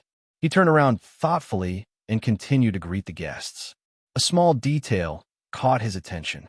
When Yu Qianshou and the others sat at a table, the other 9 people seemed to be waiting for Yu Qianshou. After Yu Qianshou sat down, the other 9 people sat down as well. It wasn't easy to tell that they weren't paying attention. Although the palace lord of the Flower Palace didn't come personally, she didn't slack in her etiquette. The 2 siblings personally toasted each table. When it came to Yu Qianshou's table, Yu Qianshou quickly glanced at Yin Zixia and saw that she was completely unperturbed, so he simply acted as if nothing had happened. The fact that Yin Zixia was cultivating on supporting Immortal Island was something that very few people in the entire island knew about. Aside from Yu Qianshou, even Quan Deming didn't know about it. Naturally, no one else knew about it. During the meal, the host warmly welcomed them and exchanged toasts. The atmosphere was good. Although many people had reached the stage of fasting and didn't need to eat anything, relying on the spiritual energy of heaven and earth to maintain their vitality. As long as they were human, they couldn't avoid following the ancient rules. After all, they weren't immortals. After the banquet, everyone came to a rather remote place in the 100 Flower Valley after eating and drinking to their heart's content. There was a large house that stood there. On the main door, there was a jade plaque with the words Cultivation Alliance carved on it. The inside had obviously been renovated. There were many small courtyards. After the sects had allocated their residences, their respective elders gathered together and went to the Flower Palace to greet the palace lord to thank her for her hospitality. If it was someone else, they wouldn't have to do this. The 10 major sects were already giving them face by eating. But what kind of background did the Flower Palace have? Everyone knew that this was a place that both the orthodox and demonic sects had to give face to. Moreover, they were going to be in someone else's territory in the future. How could they not greet the palace lord? However, if it wasn't for Yu Qianshou and the other disciples, what was the point? It wasn't like they were going to steal someone else's territory. They didn't have the qualifications to meet the palace lord. After Quan Deming left, a nascent soul disciple named Shui Siping took care of the group from supporting Immortal Island. Yu Qianshou wandered around the garden twice and was really bored. He found Shui Siping and asked for leave. He wanted to go to the 100 Flowers Valley for a walk, but Shui Siping said no. The core formation disciples were afraid of him, but Shui Siping, who was in the late nascent soul stage, didn't care about him. Yu Qianshou couldn't do anything even if he ran into a wall, so he could only accompany everyone in the garden and count their hairs. After waiting for half a day, Quan Deming finally returned. Yu Qianshou was happy that he could finally ask for leave and go for a walk. Unexpectedly, he threw out a large pile of jade tablets and asked everyone to inject a wisp of true origin into it. Yu Qianshou was dumbfounded. There were hundreds of jade archives, and he needed to inject a wisp of true origin into each one. That was quite a lot. At his level of cultivation, it wasn't easy to refine spiritual qi into a wisp of true origin that he could skillfully control. Everyone's expressions changed. How much spiritual qi did he need to absorb to recover after using up so much true origin? The higher one's cultivation, the more spiritual chi he needed to recover. This wasn't something that was used up in a fight. Taking a few chi replenishing pills would just take some time to recover. Instead, it was something that was completely cut off from the dantian. It was like a withered seedling of rice that could grow with a little water, but if you uprooted the seedling, it would be useless no matter how much water you fed it. Yu Qianqiu was considered lucky. He had enough spirit stones to support him, but it was really difficult to refine true origin to the point where he could skillfully control it. Otherwise, with so many top-grade spirit stones, his cultivation would have been blown to the end of the tribulation passing stage long ago. Why would he still be in the core formation stage? The group of people formed a circle. With Quan Deming in the lead, they passed the tablets one by one and took turns inputting them. After a round, the tablets returned to his hands. The sky had already darkened. He took the tablets and went out again, instructing everyone not to go out. Actually, there was no need for him to instruct them. Everyone's spirits were already low. A few to the east and a few to the west sat cross-legged in the garden. Each of them took out a vitality pill and prepared to replenish their spiritual chi. Suddenly, everyone felt the garden brighten. They looked towards the source of the light. They saw a faint layer of white light enveloping Yu Qianqiu's hand. In his palm was a handful of vitality pills. There were probably more than 10 of them. Just from the appearance of the pills, it was obvious that they were much better than the pills everyone else was using. Everyone sighed inwardly, as expected of the Alchemy Pavilion's principal elder's direct disciple.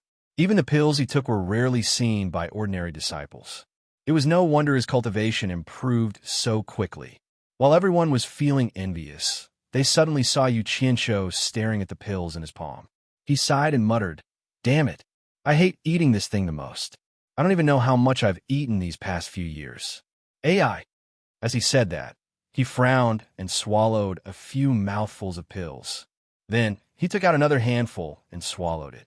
He hadn't eaten this thing for a long time. Hard things were really uncomfortable when they went into his stomach. Top-grade spirit stones were what he liked the most.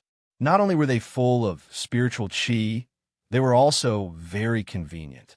However, he couldn't take them out and use them in front of everyone. Wouldn't that be too frightening? The group of disciples looked at the pills in their hands again. Their faces twitched nonstop. They all had the urge to throw them away.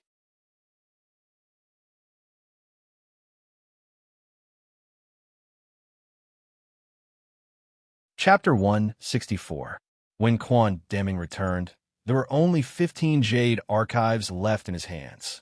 After giving one to each of them, he told the disciples, "From today onwards, the main gate of the Cultivation Alliance will be guarded by disciples below the nascent soul stage. 2 people will guard the main gate every day. The Jade archives in everyone's hands were the entry Jade archives. After all, there were hundreds of disciples from each sect here. If an unfamiliar person entered, they could ask the other party to show them their Jade archives. If the Jade archives in the other party's hands contained their primordial chi, they would naturally be allowed to enter. Otherwise, they could refuse entry. After some arrangements, Yu Qianqiu's cultivation was below the nascent soul stage, so he naturally couldn't escape the misfortune of guarding the main gate. He and a core-bearing disciple named Xiong Hui were in the same group. In other words, once it was their turn, the 2 of them would guard the main gate together. Yu Qianqiu never expected that one day he would be reduced to the point of guarding the main gate. However, after thinking about it, it wasn't a big deal. With so many people from each sect taking turns, it wouldn't happen more than 3 times a year. He could just muddle through it. After everyone was given an entry token, Quan Deming finally lifted the ban on everyone. However, he had a request that they couldn't cause trouble for no reason. They could only stay in the 100 Flowers Valley and couldn't leave the valley without permission. Violators would be severely punished. Yu Qianqiu had long wanted to go out for a stroll. It was too boring to stay here. After everyone dispersed, he walked straight out of the garden on Fushin Island. When he was about to step out of the main gate of the Cultivation Alliance, he suddenly heard someone shouting, "Yu Qianqiu," from behind. He turned around and saw that it was none other than Xiong Hui, who was in the same group as him. Yu Qianqiu turned around and asked curiously, "Senior Xiong, Are you looking for me? Xionghui laughed and said, from now on, we'll be in the same group. He pointed at the two disciples who had already appeared at the main gate. Oh, Yu Qianqiu cupped his hands and said, please take care of me in the future, Senior Xiong. Xionghui eagerly followed him because he wanted to befriend him. He didn't dare to put on airs. Moreover, it was uncertain who would be taking care of who. He immediately waved his hand and said, Junior brother you are too polite. We should take care of each other. By the way, it's already so late. I wonder where Junior brother is going? Yu Qianqiu couldn't figure out what this guy was up to. He laughed it off and said, I'm bored. I heard that the night market in the 100 Flowers Valley is pretty good, so I want to go and have a look. What about you, Senior brother? Huh, that's exactly what I was thinking. Since that's the case, why don't we go for a stroll and invite Junior brother for a drink or two? Xionghui said with a smile. Looks like you want to make friends with me. Yu Qianqiu waved his hand and said, how can I let Senior brother spend money? Junior brother should be the one treating. Xionghui smiled and said, it's all the same, it's all the same. Junior brother, don't be so polite with me today. It won't be too late to invite me next time. After saying that, he straightforwardly pulled Yu Qianqiu out, and the latter could only helplessly follow. When the two of them reached the door, the two disciples guarding the door suddenly bowed together and said, Senior Yu. Both Yu Qianqiu and Xionghui were stunned. They stopped to size up the two of them and saw that they were only in the middle stage of foundation establishment. Yu Qianqiu asked curiously, which sect are you from? How do you know me? The one on the left said respectfully, we're disciples from the Jihua sect. Today, we met Senior at the 100 Flowers Valley. Oh, I see. Yu Qianqiu scratched his head. He couldn't figure out what kind of sect this Jihua sect was, but it was definitely not one of the top 10 sections. Otherwise, he would definitely have heard of it. Therefore, he reached into his storage bag and took out 2 essence chi pills and said, this is our first meeting, and I didn't bring anything. Take these 2 essence chi pills as a greeting gift for the two of you. As he said that, he threw one over. After the 2 disciples guarding the door caught it, they were immediately stunned. The 2 of them came from a small, unranked sect, so they had never seen an essence chi pill of such quality. It was cold to the touch and had a hazy white pill halo. Normally, an ordinary essence chi pill cost 50 low-grade spirit stones, which was enough to cover the spirit stones that the sect gave them every month. Therefore, essence chi pills were not something that disciples from small sects like them could afford. For a pill of this quality, the price would probably double. When the 2 of them came back to their senses, they realized that Yu Qianqiu and the other person had already walked far away. They couldn't help but shake their heads and sigh. The #1 sect in the world was indeed not something that ordinary sects could compare to. In fact, it was the first time that Xionghui had seen this kind of essence chi pill with a pill halo, let alone them. He was also deeply moved. Who said that auxiliary sects were not as good as the cultivation pavilion? If he had known earlier, he would have joined the alchemy pavilion back then. The 2 of them chatted as they strolled to the night market in the 100 Flowers Valley. They saw that everywhere was filled with sparkling fluorescent stones. Under the dim light of the night, the entire night market was particularly enchanting. Looking around, the people wandering around, whether they were from the righteous path or the demonic path, were all leisurely and contented. There was no shouting and killing scene like in the outside world. Xionghui couldn't help but sigh and say, it would be great if the entire cultivation world could live in peace like this. Yu Qianqiu glanced at him and faintly smiled. Live in peace. Whether it was the secular world or the cultivation world, people were selfish. If everyone was selfish, then there would definitely be disputes. Unless everyone held the lofty ideal of starving to death and raising their birds to the sky, the waves would still be there. However, we saw the night market in the 100 Flowers Valley. Yu Qianqiu felt a lot more emotional. He thought back to when he kidnapped Guan Yu and brought him here for the sake of his foundation establishment. Then he took in Chun Feng here, and finally, he and Chu Ping fell in love at the 100 Flowers Valley. In the blink of an eye, so many years had passed. In this situation, how can we not drink a few cups to liven things up? Junior brother Yu, Where do you think we should go to drink a few cups? Xiang Hui's words pulled Yu Qianqiu back from his thoughts. He casually said, I didn't expect senior brother to be so easygoing. Let's go to the Hundred Flowers Valley. With that said, he walked in the direction of the Hundred Flowers Valley. Hundred Flowers Valley? Xiang Hui was stunned. He reached for the storage bag on his waist and thought to himself, I heard that the food and wine of the Hundred Flowers Valley are extremely expensive. Presumably, these spirit stones should be enough. All right, it's rare to come here, so I'll pretend to be rich today. He hurried a few steps and followed Yu Qianqiu into the Hundred Flowers Valley. The two of them found a seat by the window and sat down. They could also enjoy the beautiful scenery of the night market. When the waiter of the Hundred Flowers Valley saw that the guests had arrived, he eagerly ran over to ask what the two of them wanted. Xiang Hui smiled generously and said, Junior brother, just order whatever you want to eat. Yu Qianqiu nodded. He didn't stand on ceremony and said without thinking, There's no need to order. Just eat whatever you want. Waiter, give me 2 pots of good Hundred Flowers Valley wine and 5 servings of good meat and vegetable dishes. That's all for now.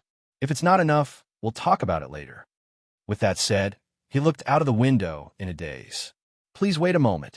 Seeing that they were rich customers, the waiter quickly left with a smile. Xiang Hui, on the other hand, felt a little weak from Yu Qianqiu's good 2 times in a row. He couldn't help but reach for his storage bag again. Not long after, the waiter came back and forth twice and brought their food and wine. He respectfully invited the two of them to enjoy.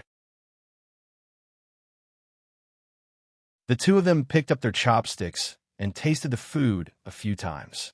Xiang Hui looked at the table filled with 10 delicately cooked meat and vegetable dishes.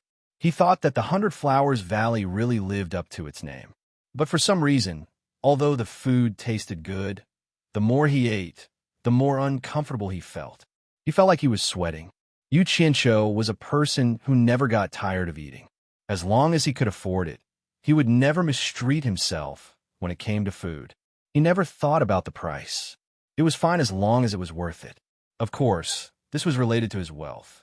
However, he didn't know that Xiang Hui's hand under the table was about to tear his storage bag. Did you guys hear? Ong Kwangsung's grandson was beaten up today. Hearing people talking about Ong Kwangsung, Yu Qianqiu turned his head and glanced at the 4 people who had just sat down at table. Seeing that they were dressed quite well, they must be rich. Otherwise, they wouldn't dare to come to the Hundred Flowers Valley. He turned his head and listened while eating. Hee. This matter has already spread throughout the Hundred Flowers Valley today. How could I not know? I heard that it was a disciple called Yu Qianqiu from supporting Immortal Island who beat him up. The #1 sect in the world is indeed not a boast. Just this disciple alone shocked Ong Kwangsung and the others. They didn't even dare to fight back. Hi, that goes without saying. Ong Kwangsung provoked the Blood Demon Palace and almost brought about the destruction of his sect. If it wasn't for supporting Immortal Island, Ong Kwangsung would have long been erased from the cultivation world. Yeah, I heard that too. Supporting Immortal Island is really amazing. Speaking of which, I know this Ong Kwangsung's Lu Jingguang. A few years ago, he became Dao companions with a female disciple of his sect for dual cultivation. Seeing that his grandfather is the sect master of Ong Kwangsung, my father even brought me to Ong Kwangsung to congratulate him on his new year. TSK. Who knew that Lu Jingguang had already been castrated by the devil path? Damn it. How dare a unit pretend to do dual cultivation?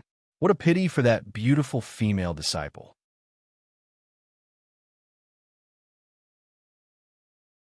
Chapter 165. Hearing that Lu Jingguang had actually become Dao companions with a beautiful female disciple, Yu Qianqiu was shocked. Beautiful female disciple? Could it be Chu Ping? As the saying goes, beauty is in the eye of the beholder.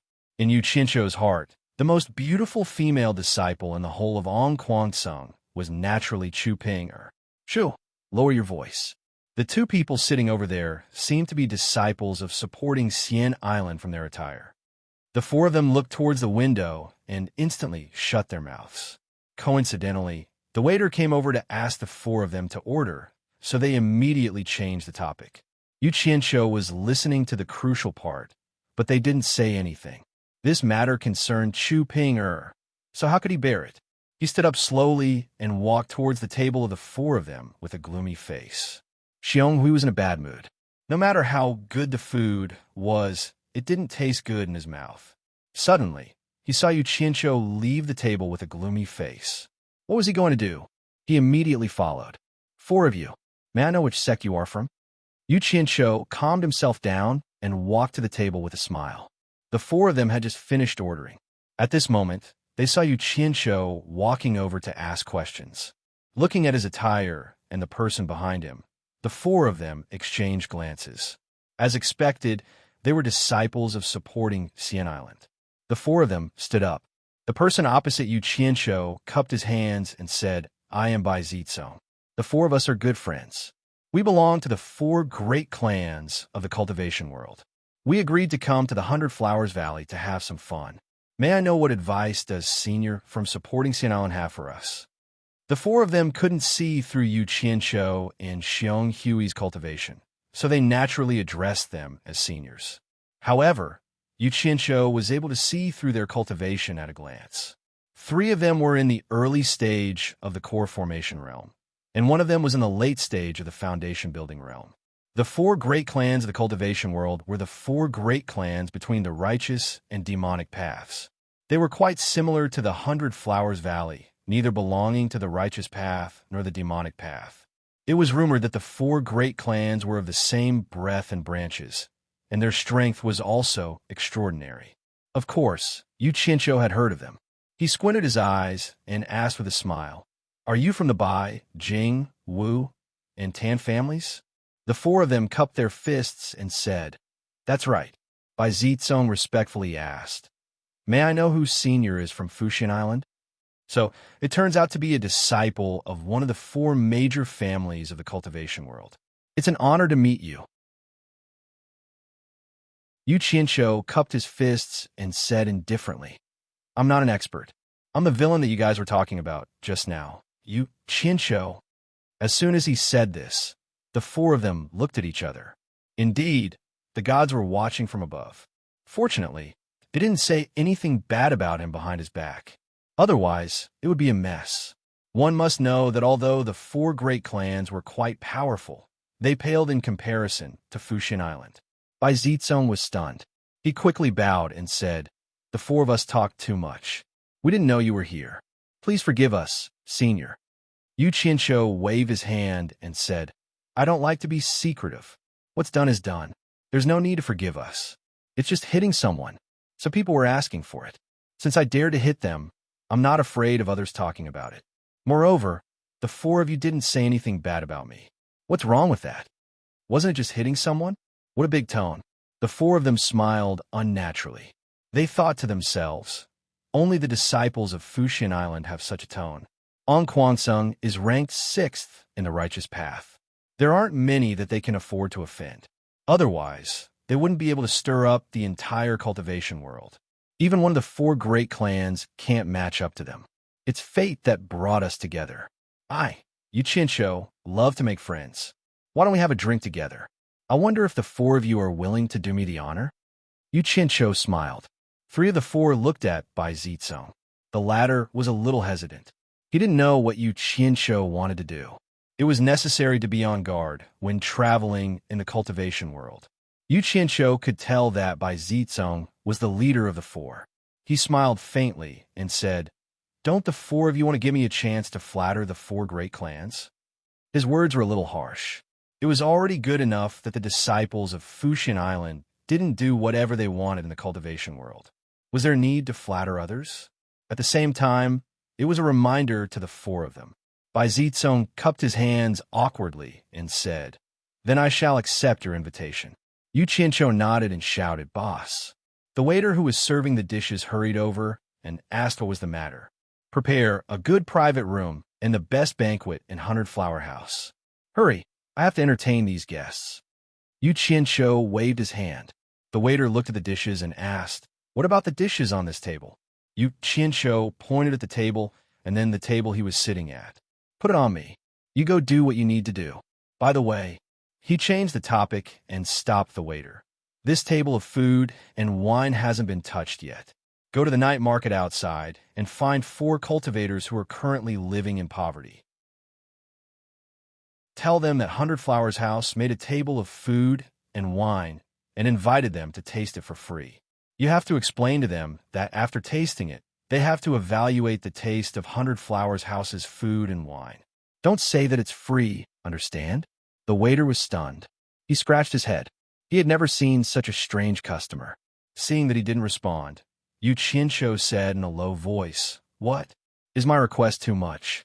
Don't tell me that you don't know which cultivators are living in poverty after being in Hundred Flower House for so long. I understand.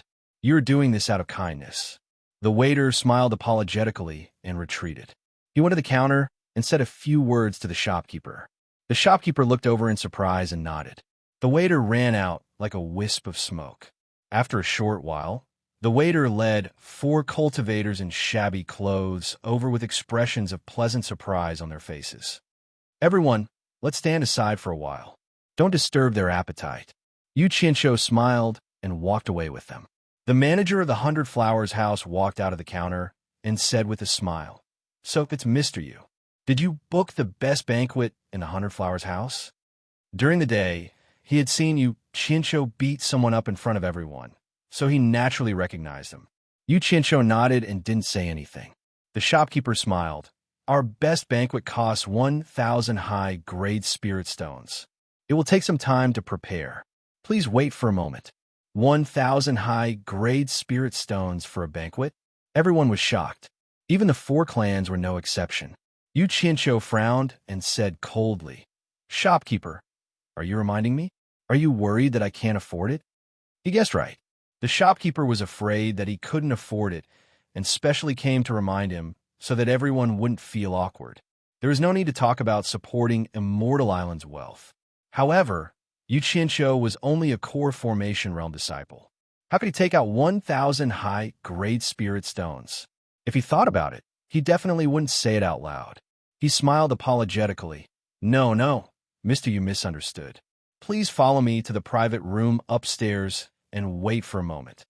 After he finished speaking, he personally led the way. He thought to himself, "You're a disciple of supporting Immortal Island, so it's not good for me to offend you. However, if you can't take out the money when it's time to settle the bill, then it's not my problem.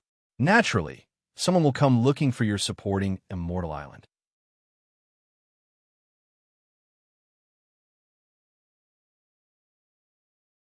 Chapter 166. The second floor was for the guest rooms, where Yu Qianshou had stayed before. Nobody knew what the third floor was for. They followed the innkeeper all the way to the top floor, the 4th floor. They pushed open an antique red sandalwood carved wooden door, and a bright and spacious private room appeared in front of them. The innkeeper asked them to wait for a while, then left with a smile. They peeked through the window and looked out. As there were no taller buildings around, the Hundred Flowers Valley was right in front of them under the dim light of the night. If it was during the day, it would be a different scene. He then looked at the furnishings around the room. Every single one of them was exquisitely crafted, quiet, and emitted a faint sense of elegance and nobility. The night breeze blew over, bringing with it the faint fragrance of 100 flowers. There was also a bed for Xiao Tian in the inner room, and a small isolated room for convenience and bathing. The so-called private room was a luxurious suite that could allow people to rest in peace. I didn't expect there to be such a good place in the 100 Flowers Valley. Xiong Hui was a little surprised. He was relaxed now, and the bills downstairs were all taken care of by Yu Qianshou. As for the matter of fighting to treat them, he would not even mention it. As expected of a private room, Bai Zizong looked around and nodded. Suddenly, he shook his head and said, "It's just that we can't afford to let seniors spend so much money. 1,000 top-grade spirit stones is too much. That's nothing. I've been to all the luxurious places in my previous life." Yu Qianshou waved his hand calmly and said, "Let's not talk about money tonight. This thing is a bastard. It's too disappointing to talk about it." They were speechless. Soon after, the door was pushed open and 6 beautiful women in palace attire entered, carrying wine utensils and dishes in a single file. After going in and out a few times, they filled the bright table inside and respectfully invited them to take a seat. After they were seated, a woman poured wine for each of them. Yu Qianqiu frowned and waved his hand, saying, "You may leave. We have something to discuss, and we don't want anyone to disturb us." "Yes." The ladies bowed and put down the wine jugs in their hands. The woman behind Yu Qianqiu untied a golden bell from the necklace around her neck and gently placed it on the table. She said softly, "If the honored guest has something to summon us, just ring this bell." Yu Qianqiu turned around and saw that there was another bell on her necklace. He nodded and dismissed the women. "Oh my God, what are these things? They actually cost 1,000 top-grade spirit stones." Xionghui exclaimed as he poked his chopsticks. "No matter how expensive it is, it's just food, a gimmick to make money." Yu Qianqiu gestured with his hand and said, "Let's eat and talk." They would be letting themselves down if they didn't try such expensive dishes. The few of them ate a few dishes. They tasted each other a few times, but they could not find anything special.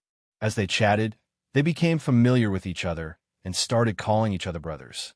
Jing Zhua, Wu Liqing, and Tan Fei also introduced themselves. We found out that the four of them were the heirs of the four major clans. Yu Qianqiu was not too surprised. Ordinary people would not go to Hunter Blossom's house. Yu Qianqiu had something on his mind. After they got to know each other, he put down his wine cup and asked, "Brother Bai, I heard you talking about On Kwangsung Lu Jingguang's dual cultivation. You said that his Taoist companion is very beautiful. I'm really curious. Who is it that actually became a Taoist companion with a eunuch?" Bai Zizong pointed to Tan Fei and said, "You'll have to ask him." He said it. He's met her. Tan Fei smiled and said, "A few years ago, I followed my father to On Kwangsung and met her. That woman is a disciple of On Kwangsung. She's really pretty. As for her name, I can't remember it."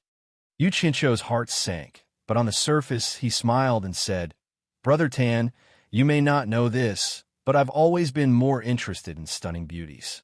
Brother Tan, please think carefully about her name. If there's a chance, I'll go to On Kwangsung and have a look.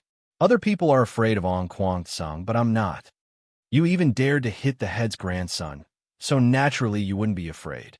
The few of them looked at Yu Qianqiu with a smile that said, "I'll support you." "I see. Let me think about it." Tan Fei held his wine glass and thought for a long time before he said, "Oh, I can't remember her full name, but I think her surname is Su." "Is her surname really Su? Are you sure you remember it correctly?" Yu Qianqiu continued to ask. Now that he thought about it, he remembered that On Kwangsung had a pretty female disciple with the surname Su. Tan Fei frowned again and thought about it.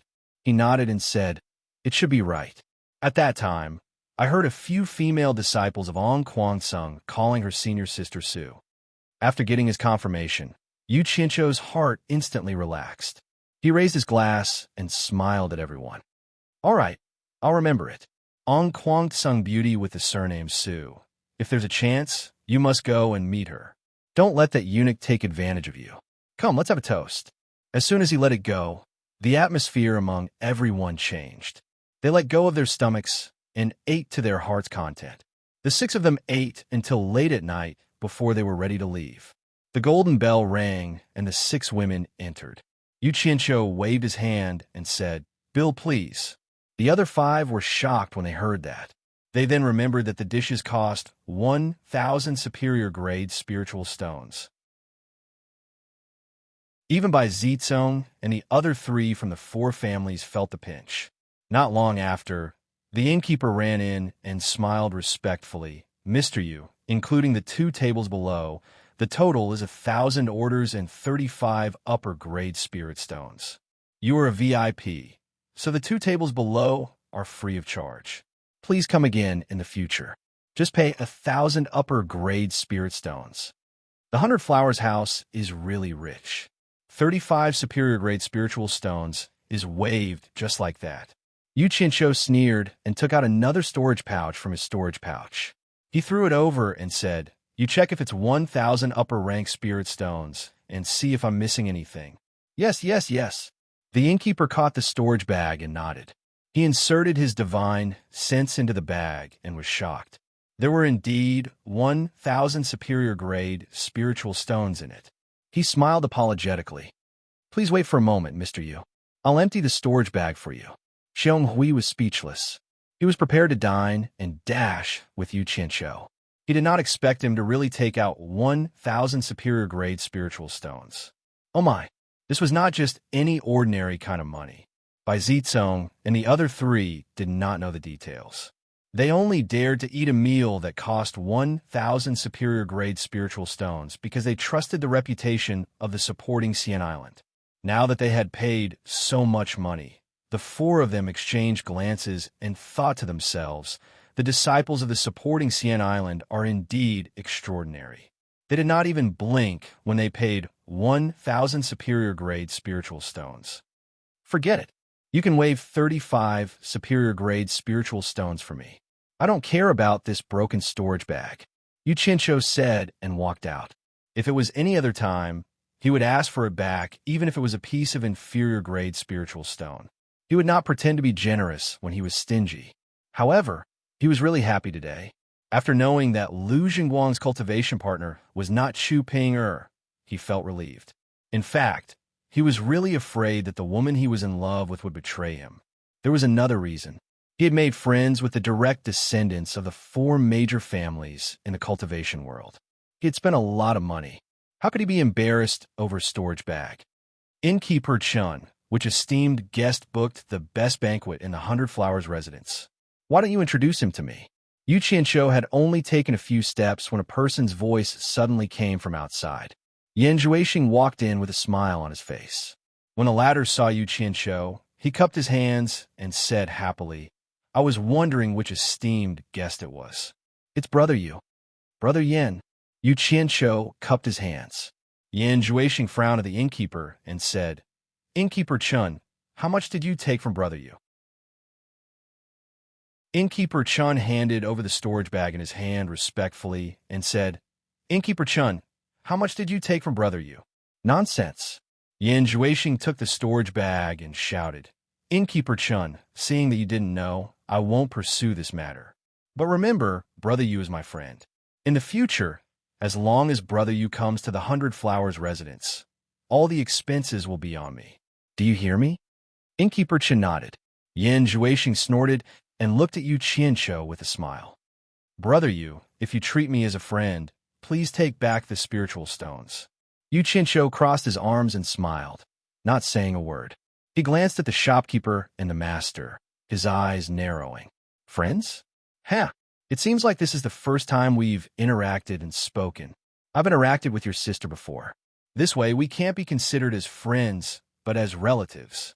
Huh. This brat is interesting. He didn't come earlier or later. He just had to come after I paid. It seems like it's already the middle of the night. He's really punctual. This brat knows how to conduct himself. Interesting."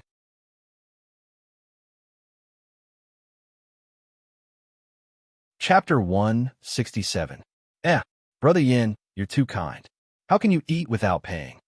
Yu Qianqiu extended his hand to stop the spiritual stones. "You can't say that. I feel like old friends with Brother Yu, and I really want to be friends with you. A banquet is nothing.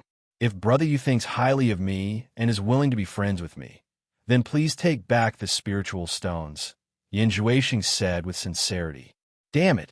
Money is a bastard. Money is a bastard." Yu Qianqiu turned around and looked at Bai Zizong and the others. He smiled and said, "It's my honor to be friends with Brother Yan. If that's the case, then I'll accept it." He took back the spiritual stones and stuffed them into his storage pouch. Yan Zhuixing nodded with a smile. He looked at Xiong Hui and the others and asked, "Brother Yu, who are they?" "This is my senior brother, and these four are my good friends." Yu Qianqiu didn't want to reveal the identity of Bai Zizong and the others, so he just casually said it. The five people behind him cupped their hands at Yan Zhuixing and didn't say anything. Yan Zhuixing didn't mind at all and cupped his hands. "Since your brother Yu's friends, then you're my friends too. I'm Yan Zhuixing. Friends, feel free to drop by whenever you're free. I'll pay for all your expenses." After they thanked him again, they knew that it was all thanks to Yu Qianqiu. Yu Qianqiu looked out of the window and said regretfully, It's a pity that it's getting late. We'll have to leave now. We'll come again next time. Please forgive us, Brother Yin. Yin Juexing nodded and smiled. Since you're in a hurry to go back, I won't force you to stay. Please. The group of people went downstairs politely. Yin Juexing sent them to the entrance of the 100 Flowers house before they said goodbye. After watching them leave, Yin Juexing turned around and looked around the room. Seeing that there were no more guests, the smile on his face disappeared in the blink of an eye. His expression was cold and indifferent. Shopkeeper Chun, who was behind him, said, I can't believe you Qianqiu can really take out 1,000 spiritual stones. Oof. Didn't you see what happened today? Yin Juexing sneered. A core formation realm disciple can make the Daluo sect and the Moon clan so friendly. He's worth more than 1,000 top-grade spiritual stones. Also, under the watchful eyes of all the major sects, he beat up the grandson of the Qin Guang school's leader. Was this something a normal completion-level disciple could do? You Qianqiu, who are you? Shopkeeper Chen nodded and said, Now that you mention it, it's really strange. Even for the wealthy supporting Immortal Island, a normal core formation cultivator would not be able to take out 1,000 high-quality spirit stones. Uncle Chun, there's something you need to investigate.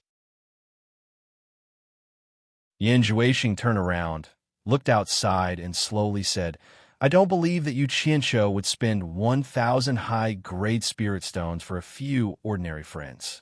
Didn't you say that he just met those 4 people in the lobby downstairs? Find out the background of those 4 people. Bai Zizong and the other 3 insisted on sending them off. The other 2 couldn't refuse. The 6 of them walked to the entrance of the Cultivation Alliance and were about to go their separate ways.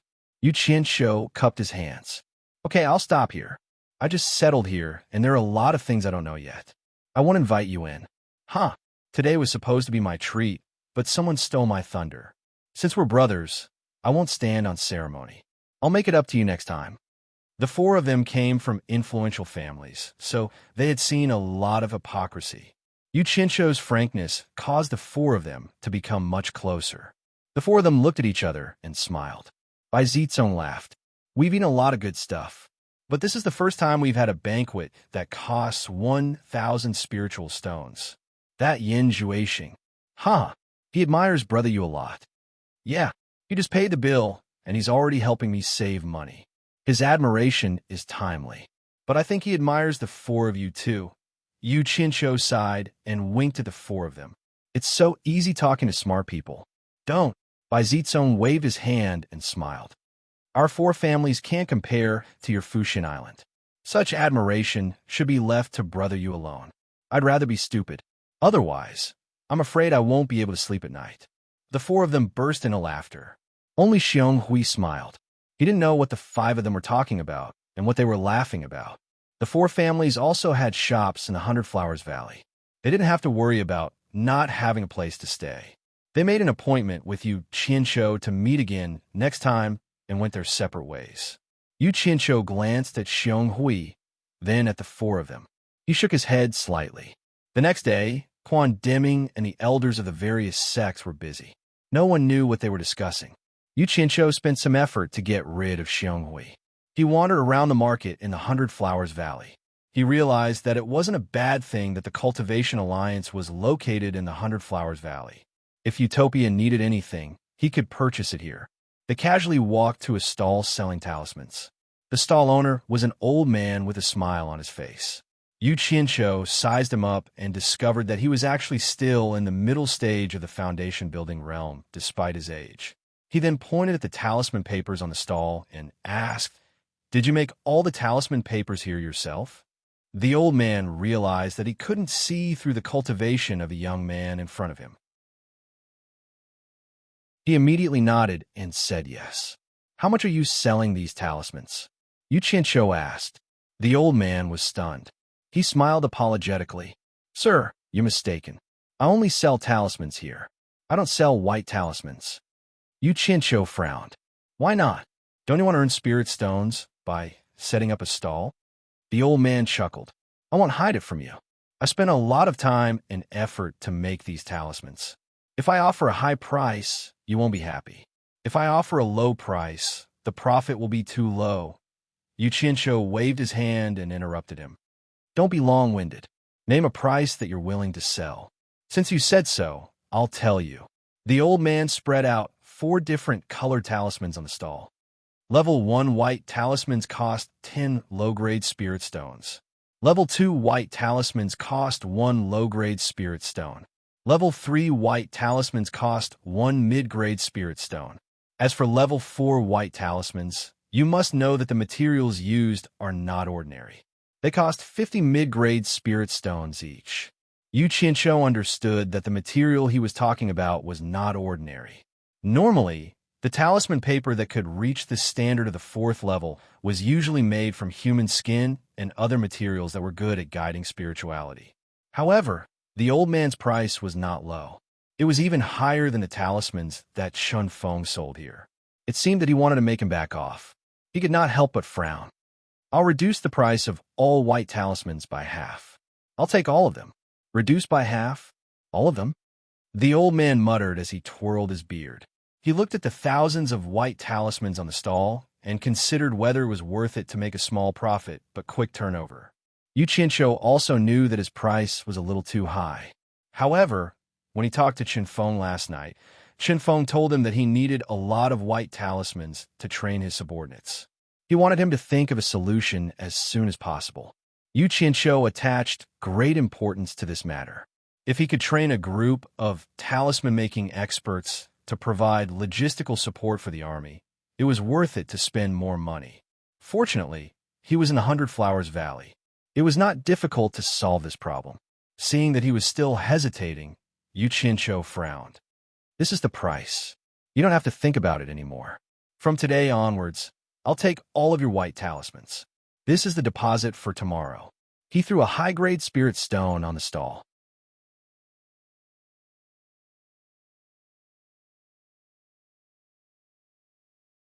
Chapter 168. The amber gold color made the old man's eyes light up. A piece of upper-grade spirit stone was enough for him to trade for a few days. He grabbed it to verify its authenticity and immediately nodded. We'll do as you say. I'll count it for you. He immediately counted the white talismans in the stall. There were more than 1,000 white talismans, but there were only a dozen of level 4 talismans. The rest were not worth much to Yuchincho. In the end, it cost a total of 7 upper-grade spirit stones. Yuchincho threw 8 to him and stuffed all the white talismans into his storage bag. Then, he ordered, keep the change. You've already taken the deposit. Remember to bring more tomorrow. The same price. I'll take as much as you have. The old man repeatedly said yes. Suddenly, he was startled as if he remembered something. He hesitantly took out a piece of upper-grade spirit stone and said, to tell you the truth, I've already given you what I have. It will take a few days to gather more materials. I'll have to go out of the 100 Flowers Valley to find some materials. I won't be able to deliver it to you tomorrow. You should take back the deposit first. Yuchincho frowned and asked, how long will it take for you to come back? The old man thought for a while and said, 2 to 3 days at least, 5 to 6 days at most. It depends on the time needed to gather materials. In that case, you should keep the deposit. I'll be staying in the 100 Flowers Valley for a long time. Prepare more goods. I'll come to get them when I have time. I'm sure you won't abscond with the deposit, right? Yuchincho said in a deep voice. Yo, look at what you're saying. I'm Dongwa Su, and I've set up a stall in the 100 Flowers Valley for a few decades to make a living. My entire family is settled down in the 100 Flowers Valley, so I can't ruin the livelihood of my entire family just for a piece of high-grade spirit stone from you. Besides, I'm not blind. I can tell that you're a disciple of supporting Immortals Island from your attire. I can provoke anyone, but supporting Immortals Island. The old man Dongwa smiled apologetically. It's good that you understand. It's a deal then, Yuchincho said indifferently and left. Considering that the supply of Old Man Dongwa's family might not be able to keep up with the demand, he wandered around the market and found several stalls that made talismans. After bargaining, he also bought a lot of talismans. After wandering around for a while, he looked at the time. It was almost time for the appointment he had with Bai Zizong and the other 3 yesterday. When he walked to the Bai clan's shop, Bai Zizong and the other three were already looking at him with smiles on their faces. The five of them joked around and discussed where they should go for a drink. Yu Qianqiu chuckled and said, I seem to recall Yin Zhuaxing saying that all my expenses in the 100 Flowers residence will be on him, right? Tan Fei was stunned. Brother, you can't really be thinking of going to 100 Flowers house again, right? Can't I? Why wouldn't I eat if it's free? Yu Qianqiu asked back. The four of them immediately looked at each other. After all, they were from a big clan. They really couldn't do such a shameless thing. Bai Zizong smiled and said, He's being polite, but it's not good for us to take it seriously, right? Let's go somewhere else. It's really a problem of being spoiled by big clans. Their skin is quite thin. Forget it, I'll take the lead. You guys can just treat it as my treat. Stop daydreaming, let's go. Let's go. Yu Qianqiu said as he pushed the four of them. Unable to dissuade him, the four of them helplessly followed him to 100 Flowers house. However, once they reached the door, they took the initiative to keep a distance from him and pretended to be calm as they looked around. Yu Qianqiu felt a little strange when he stepped into the door. Why was there no one downstairs today? When shopkeeper Chen saw him, he quickly walked over and said respectfully, Mr. Yu, are you here to look for my young master? Oh, that's not it. Today, I'll treat the four of you to a drink or two.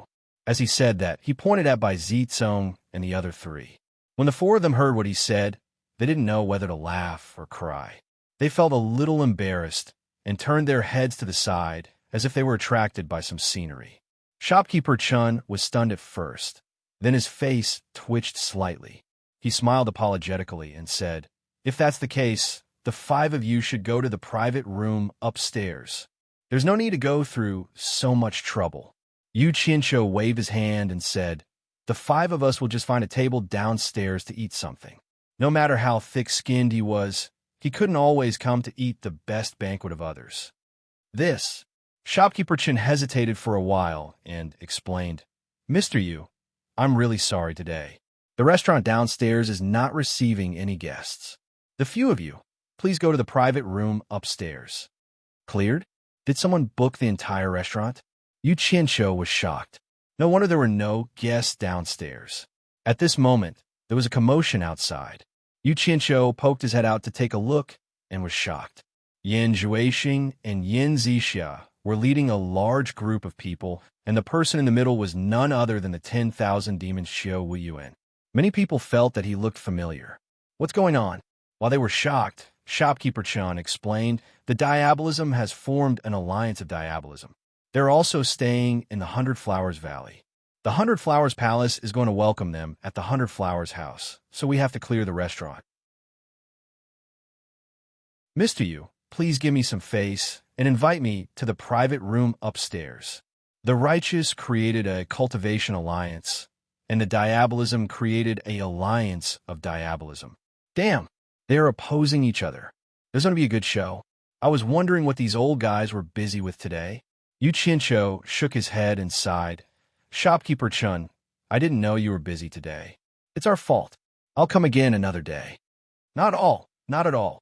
Shopkeeper Chun was still trying to be polite. Yu Qianqiu turned around and left. He didn't want to stay and greet Xiao Wuyuan and the others. The righteous and the Diabolism had already started fighting. As a small disciple, it was better for him not to get involved. He called Bai Zizong and the others to change places.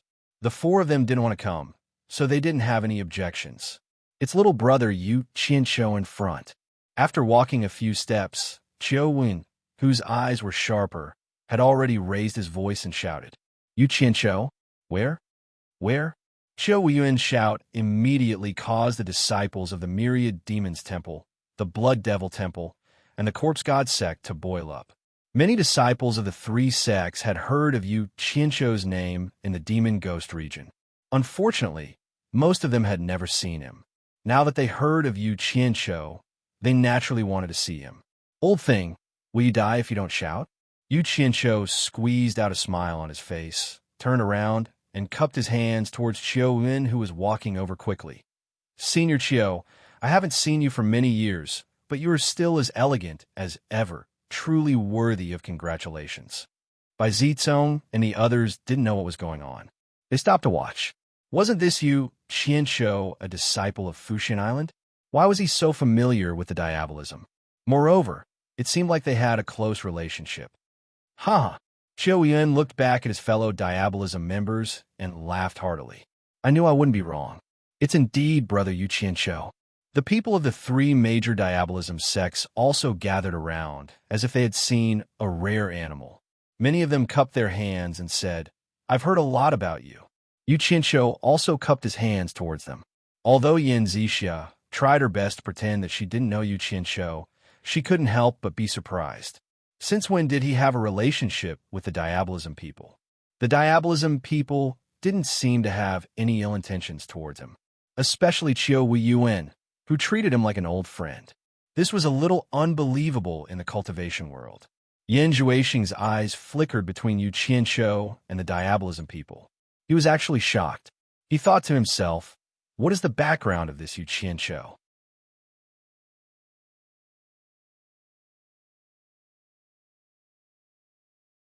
Chapter 169. Being able to see little brother again is truly a joyous thing. Come, let's drink a cup with little brother. Qiu Weiyuan extended his hand and pulled Yu Qianshou's arm towards the Hundred Flowers house. Yu Qianshou did not know whether to laugh or cry. They were in public. Could you please be more mindful of your image?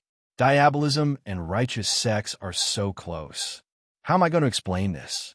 He struggled a little and shook his head with a bitter smile. Senior Qiu, please reconsider.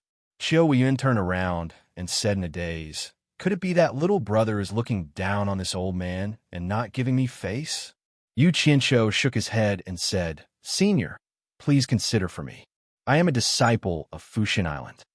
Qiu Weiyuan glanced around and instantly understood Yu Qianshou's concerns. He immediately let go of Yu Qianshou's arm and said with an embarrassed smile, I was a bit too excited to see little brother. I didn't put myself in your shoes. Since that's the case, little brother, please do as you please. Senior, you think highly of me. Yu Qianshou said politely and cupped his hands. I still have something to do, so I can't stay for long. If there's a chance in the future, I will invite all of you to have a drink with me. Goodbye. After that, he pulled by Zizong and the other three out of the crowd. The three major demonic sects cupped their hands at him. At this moment, Yan Zhuixing's mood was indescribable. A disciple from a righteous sect could make the three major demonic sects give him face. It was unbelievable. What had happened behind the scenes? Of course, he did not know that Yu Qianshou had saved the lives of the disciples from the three major demonic sections. The righteous sects might think that Yu Qianshou should have saved the disciples of the righteous sects, but to the demonic sects, it was a huge debt of gratitude. The demonic sects had always been particular about taking revenge, unlike the righteous sects who had many concerns. It was the demonic sect's way of doing things. The five entered a remote restaurant and sat down. Bai Zizong applauded softly and smiled. Brother Yu is really admirable. Even the demonic sects have to look at you differently. If Brother Yu said you were just an ordinary disciple of Fuxian Island, I wouldn't believe it even if you beat me to death. Seeing that the four of them wanted to ask, Yu Qianshou waved his hand. Stop. I am indeed an ordinary disciple of the supporting Immortal Island. It's just that some things happened in the past. My sect also knows about it, but it's not convenient for me to tell you now. Don't ask. Even if you ask, I won't tell you. When the time is right, I will not hide it anymore. He said it so straightforwardly, so the four of them didn't ask any more questions. They called for food and wine to be served. They chatted and laughed for a while. After eating and drinking, Yu Qianshou told the four that the elders of the sect allowed him to bring his friends to visit the Cultivation Alliance. He didn't know if the four of them would be interested. In fact, ordinary people wouldn't pay attention to the four of them because of their identities. They got along with Yu Qianshou purely because of the golden signboard of Fuxian Island. After spending some time with him, the four of them greatly appreciated Yu Qianshou's straightforward character and treated him as a friend. Now that they heard that they could visit the Cultivation Alliance, they readily agreed. It was not a place that ordinary people could enter casually. Yu Qianshou threw out some spiritual stones to pay the bill.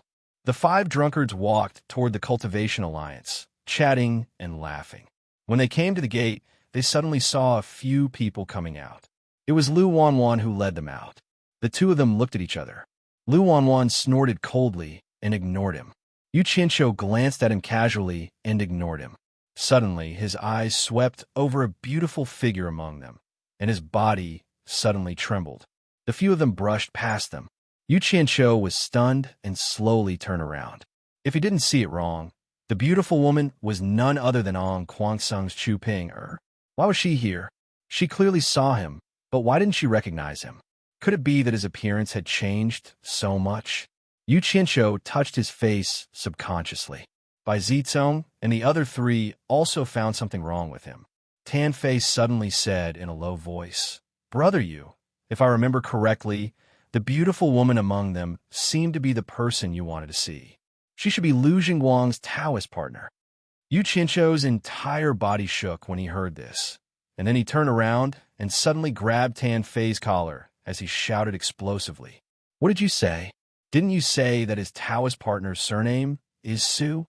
The few of them were shocked and quickly separated the two. Tan Fei shouted angrily, "Brother Yu, what do you mean by this? Do you really think that the 4 major families are afraid of Fushan Island?" Yu Qianshou clenched his fists so hard that cracking sounds could be heard. He suppressed the anger in his chest and slowly said in a deep voice, "Brother Tan, please don't take offense. I was the one who didn't control myself. Please follow me. I have something to say." After that, he left. The other 4 people exchanged glances and nodded, then followed him. The 2 disciples of the Cultivation Alliance also knew Yu Qianshou. They didn't know what happened to him. The few of them arrived at a secluded mountain field, and Yu Qianshou slowly turned around and said in a low voice, "Brother Tan, that woman from before is a woman I haven't seen for many years. Her name is Chu Ping." Ah, they were all stunned. Tan Fei's mouth was wide open. If his woman was said to be someone else's Taoist partner, he would definitely kill that person. He couldn't help but say, How is this possible? She should be Ong Kwangsung's disciple. How did she become your woman?" Bai Zizong also knew that the problem was getting out of hand. He frowned and said, "Tan Fei, what's wrong with you? Didn't you say that Lu Jingguang's Taoist partner's surname is Su? How did she become the Chu Ping, or that brother you mentioned? Did you get the wrong person?" Su, Chu. Damn it. It's not that I heard it wrong. It's just that it's been too long and I can't remember it correctly. Tan Fei was annoyed. Yu Qianshou said in a low voice, "Tan Fei, are you sure that the person you saw in Ong Kwangsung was her, and not someone else?" "Brother Yu, I won't hide it from you. This woman's appearance is really good. You all saw it just now. I saw her in Ong Kwangsung and I remembered her deeply. There's no mistaking her. She is indeed the Taoist partner that I saw in Ong Kwangsung with Lu Jingguang. Unless Lu Jingguang changed again, there's no mistaking her." Damn it. What nonsense did I say? Brother Yu, I'm really sorry. Tan Fei didn't even know what expression he had when he said this. Everyone was silent. They all knew that Lu Jingguang was a eunuch. Finding a woman to be his Taoist partner was probably to cover up his flaws. Why would he change women so casually unless he had a screw loose? Junior Marshal Brother Yu, Junior Marshal Brother Yu. Xiang Hui suddenly appeared not far away and shouted. He jogged over and cupped his fists, smiling, "Yo, Brother Bai, Brother Jing, Brother Wu, Brother Tan, the 4 of you are here too." The 4 of them had something on their minds. They forced a smile and nodded as a greeting. Xiang Hui did not mind. He walked over to Yu Qianshou's side and said with a smile, "Junior brother, you really made me look for you for a long time. I didn't expect you to come here. Are you here to see the scenery? What good mood?" He looked around as he spoke. Yu Qianshou said indifferently, "Senior Marshal brother, is there anything you need from me?" Xiang Hui nodded and smiled. "Junior Marshal brother, let me tell you something funny. Today, people from Ong Kwangsung came to Ong Kwangsung to bring Lu Jingguang back to Hundred Flowers Palace. Didn't you say you wanted to see Lu Jingguang's beautiful Taoist partner? Ha! You might not know, but his Taoist partner is here too. I saw her just now. She's really beautiful. Sigh. It's such a pity that a eunuch like Lu Jingguang found such a beautiful Taoist partner. Junior Marshal brother, they're going back in the afternoon. Why don't you go and see them now? You don't have to go to Ong Kwang Sung in the future. Yu Qianshou didn't get angry after listening to him. Instead, he laughed sinisterly. Hee hee. Very good, very good. Bai Zizong and the other three knew that he was laughing out of anger. They rolled their eyes at Xionghui. This guy really touched my sore spot. In Utopia, Guan Yu was cultivating cross-legged on the bed. Suddenly, he heard Yu Qianshou's gloomy voice. Yin Chong, order the troops to enter level 1 combat readiness.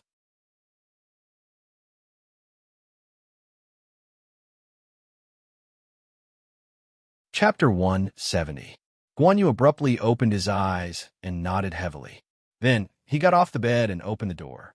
He walked to the stone platform in the field and raised his head to look at the black flag embroidered with the word hero fluttering in the wind on the flagpole.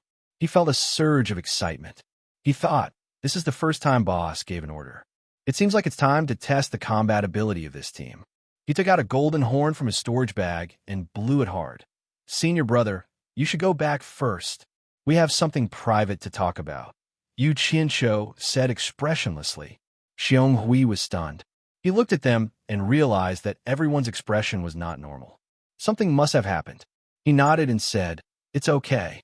You guys talk, I'll go back first. He then left quickly. After a moment of silence, Bai Zizong frowned and said, Brother Yu, what's going on? Why is Ong Kwangsung's female disciple your woman? Do you really want to know? Yu Qianshou's voice was emotionless.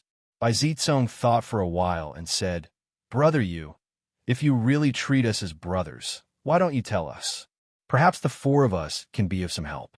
Yu Qianshou closed his eyes and thought about how Chu Ping had become someone else's wife. His heart ached. All these years of hard work was mixed with his feelings for her. He was hurt, in pain, and even knelt. He never forgot the promise he made in the past. Why did he treat her like a stranger when they met again? Memories of all these years flashed in his mind. He didn't expect that the thing he insisted on would be trampled on by someone else. His heart hurt. Yu Qianshou nodded slightly. When he opened his eyes again, he was facing the mountains. He let out a long breath and said, Before I joined Fuxian Island, I was Ong Kwangsung's disciple. The four of them were shocked and looked at each other. This was a taboo in the cultivation world. Jingzhou looked at him and said, Brother Yu was expelled by Ong Kwangsung? According to the four of them, he must have been expelled by Ong Kwangsung before he joined Fuxian Island. Otherwise, he would have committed a huge taboo. No. Yu Qianshou shook his head and looked into the distance. When I first entered the cultivation world, I joined Ong Kwangsung. I met a master who was very good to me. That was when I met Chu Ping. Later, in order to prepare for my foundation establishment, my master was killed when he went out on a trip. You guys haven't stayed in Ong Kwangsung, so you don't know how difficult it is for a disciple to survive without the protection of a master. Not long after, because I got close to Chu Ping, I offended Lu Jingguang and was sent to the Spirit Stone Mine to do hard labor. Life there is so difficult that you disciples of big families can't imagine. At that time, the people of Enchanted Illusion Palace attacked the Spirit Stone Mine.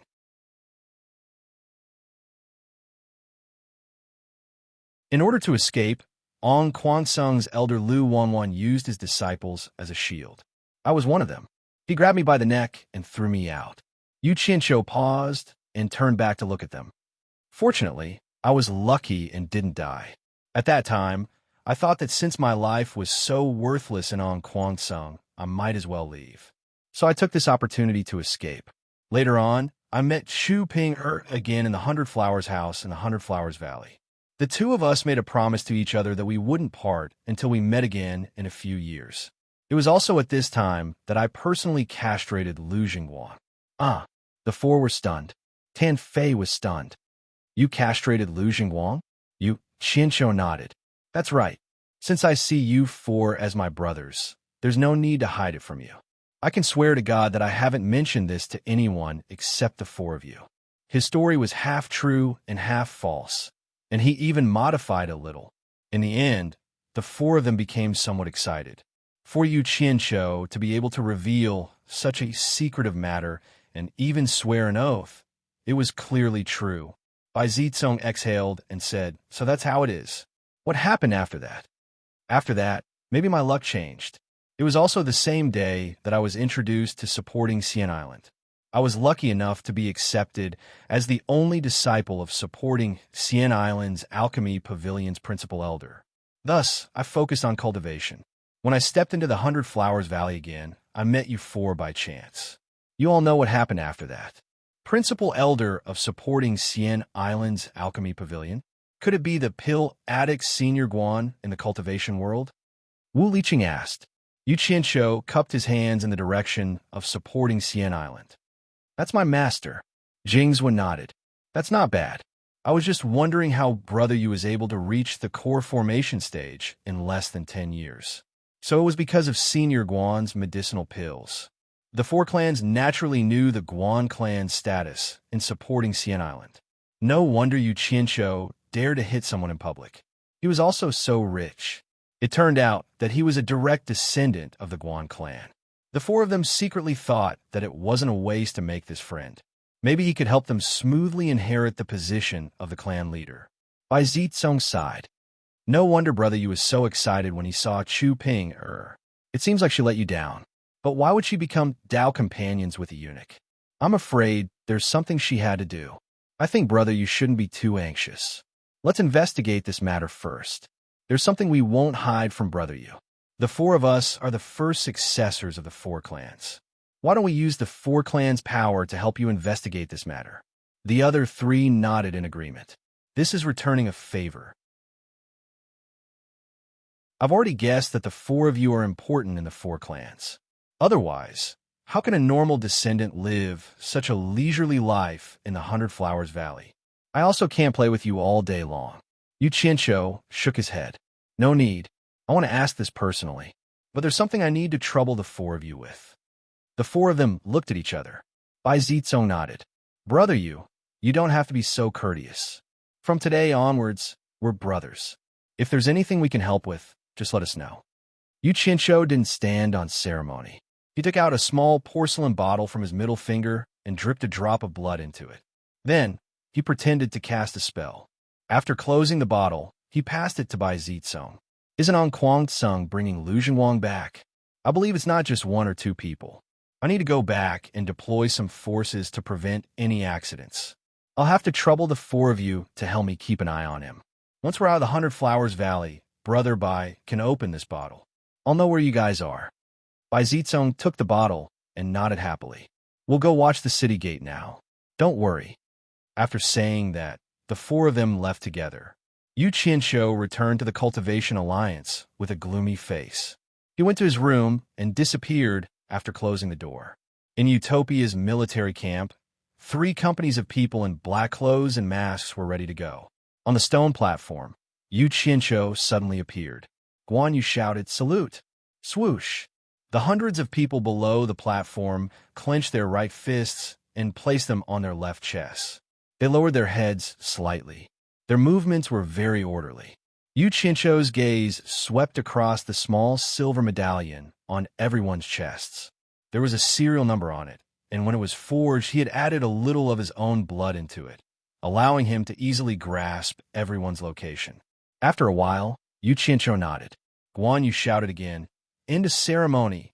With a swoosh, everyone returned to their original state. Not a single one of them spoke. They just stood there silently, waiting for their orders. Yu Qianqiu also didn't say a word. He quietly stood on the stone platform with his eyes closed. Guan Yu looked at him in surprise. His lips moved. He wanted to ask what they were doing, but his gaze swept past his subordinates who didn't say a word. He held himself back. Thus, everyone stood there without saying a word. The scene was extremely strange.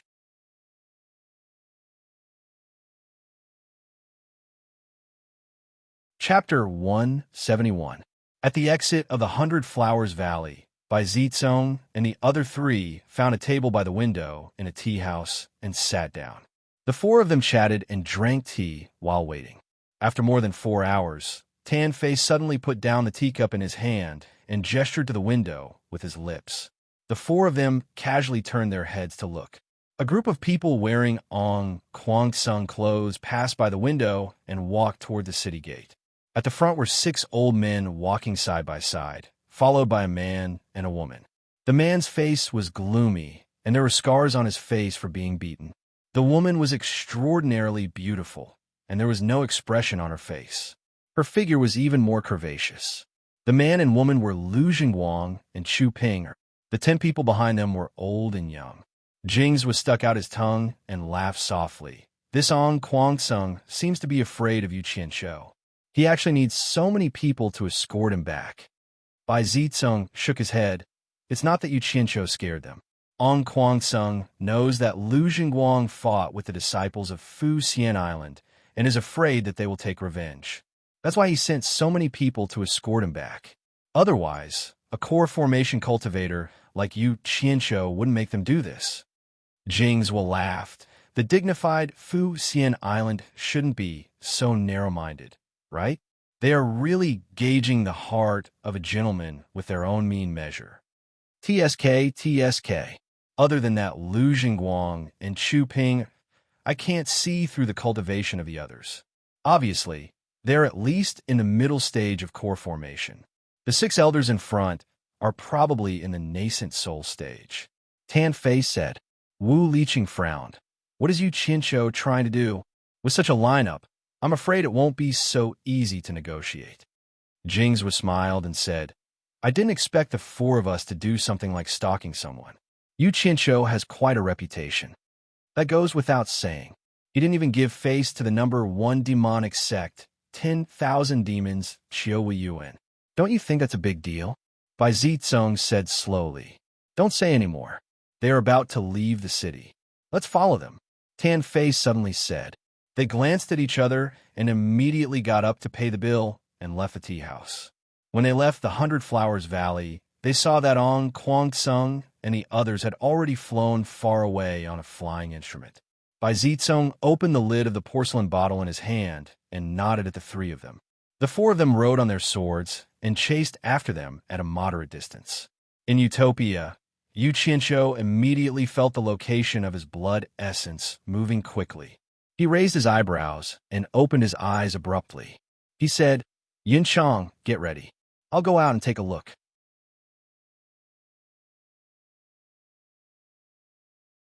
When he reappeared, Yu Qianqiu appeared behind Bai Zitsung and the others on his sword. The 4 of them noticed the movement behind them and turned around. They were slightly shocked. When did he catch up? Yu Qianqiu accelerated to Bai Zitsung's side and flew side by side with the 4 of them. He turned his head and asked, What's going on? Bai Zitsung replied, There's a total of 18 people, and they're all on the flying magic tool in front. Aside from Lu Jingguang and Chu Pinger, there are 6 old men who are probably at the nascent soul stage, and the other 10 should be at the middle stage of the core formation stage or above. What are you going to do? Yu Qianqiu didn't reply to him. He stared at the flying instrument in the distance and narrowed his eyes. He contacted Guan Yu with his mind and said, Flying pursuit. Company 1, get ready. In Utopia, Guan Yu waved his hand and shouted, Flying pursuit. Company 1, get ready. With that order, the first team extended their right hand and placed it on the shoulder of the person in front and the left hand on the shoulder of the person on the left. The entire Company 1 was linked together. Yu Qianqiu shrouded them with his divine sense. In an instant, the entire Company 1 appeared behind the 5 of them silently. Yu Qianqiu waved his hand and pointed at the flying instrument in the distance. He clenched his fist and made an encirclement gesture. The Company 1 commander at the back nodded and made the same gesture to the 2 platoon leaders beside him. He pointed at the flying instrument in the distance. Then he extended his hands and made an encirclement gesture with his palms. The 2 platoon leaders nodded and waved their hands. They led the 2 teams to separate from each other and quickly chased after the flying instrument. The Company 1 commander led the remaining platoon and flew forward at high speed. Bai Zitsung and the other 3 saw Yu Qianqiu waving his hand and didn't know what he was going to do. Suddenly, they heard the sound of people flying at high speed from both sides. Before they could react, they saw a team of people dressed in black, with only their eyes exposed, overtaking the 5 of them. Just as they were stunned, another team of people dressed in the same clothes flew past them. Looking at their flying speed, there was no doubt that their cultivation was higher than the 5 of them. The 4 of them were shocked. Bai Zizong was stunned. "This is the power you deployed?" Yu Qianqiu nodded. The people on the flying instrument were the people Ong Kwangsung had sent to pick up Lu Jingguang. The sect master of Ong Kwangsung, Lu Changqing, loved his grandson dearly. When he received the news that his grandson was beaten up by the people from Fuxin Island, he was angry but helpless. After all, Fuxin Island was too strong. Ong Kwangsung couldn't afford to offend them. For safety reasons, he specially ordered Elder Wu Boru and 5 other nascent soul stage elders to lead 10 core formation stage disciples to pick up Lu Jingguang. As Lu Jingguang's Dao partner, Chu Ping was his wife. She had no reason not to come and check on her husband being beaten up. The people on the flying instrument suddenly heard the sound of people flying at high speed from both sides. They looked to their left and right and saw 2 teams of people dressed as assassins sandwiching the flying instrument in the middle. Wu Boru, who was leading the team, had a bad feeling. Although the flying instrument could carry a lot of people and was suitable for long-distance flight, it wasn't suitable for speed. If they were attacked in the air, it would be terrible. Ong Kwangsung had been fighting against the Devil Dao for many years, so he had trained his combat skills. Everyone pulled out their swords and faced their surroundings calmly. They didn't panic at all in the face of people who outnumbered them by several times. Wu Boru looked around, and his eyes fell on an open space in the forest. He waved his hand and pointed. He said in a deep voice, "Go down." An elder immediately controlled the flying Dharma artifact to rush down. Once it landed, everyone on it immediately jumped down, and the flying Dharma artifact was quickly put away. Everyone formed a circle, surrounding the sect master's grandson and Chu Ping, in the middle. The 2 groups of black-clothed people in the air immediately followed and landed, jointly cutting off the retreat of the blue light sect people. The remaining gap was then closed by another group of black-clothed people that followed.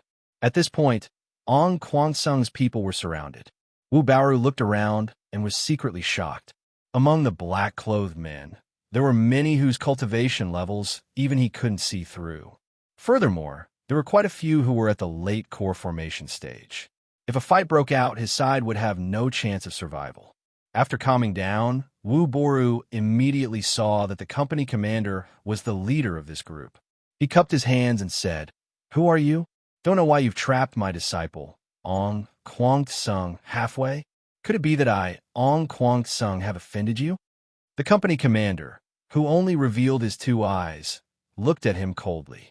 He didn't say a word, nor did he order to attack. The group of men in black surrounded them, ready to attack at any time, but not yet. Seeing that the leader in black didn't speak, Wu Boru looked around and said with a slightly angry tone, "Friend, what do you want?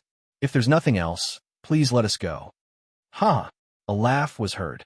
Yu Qianqiu, Bai Zizong, and the other 2 who arrived late landed on their swords. The men in black immediately made an opening.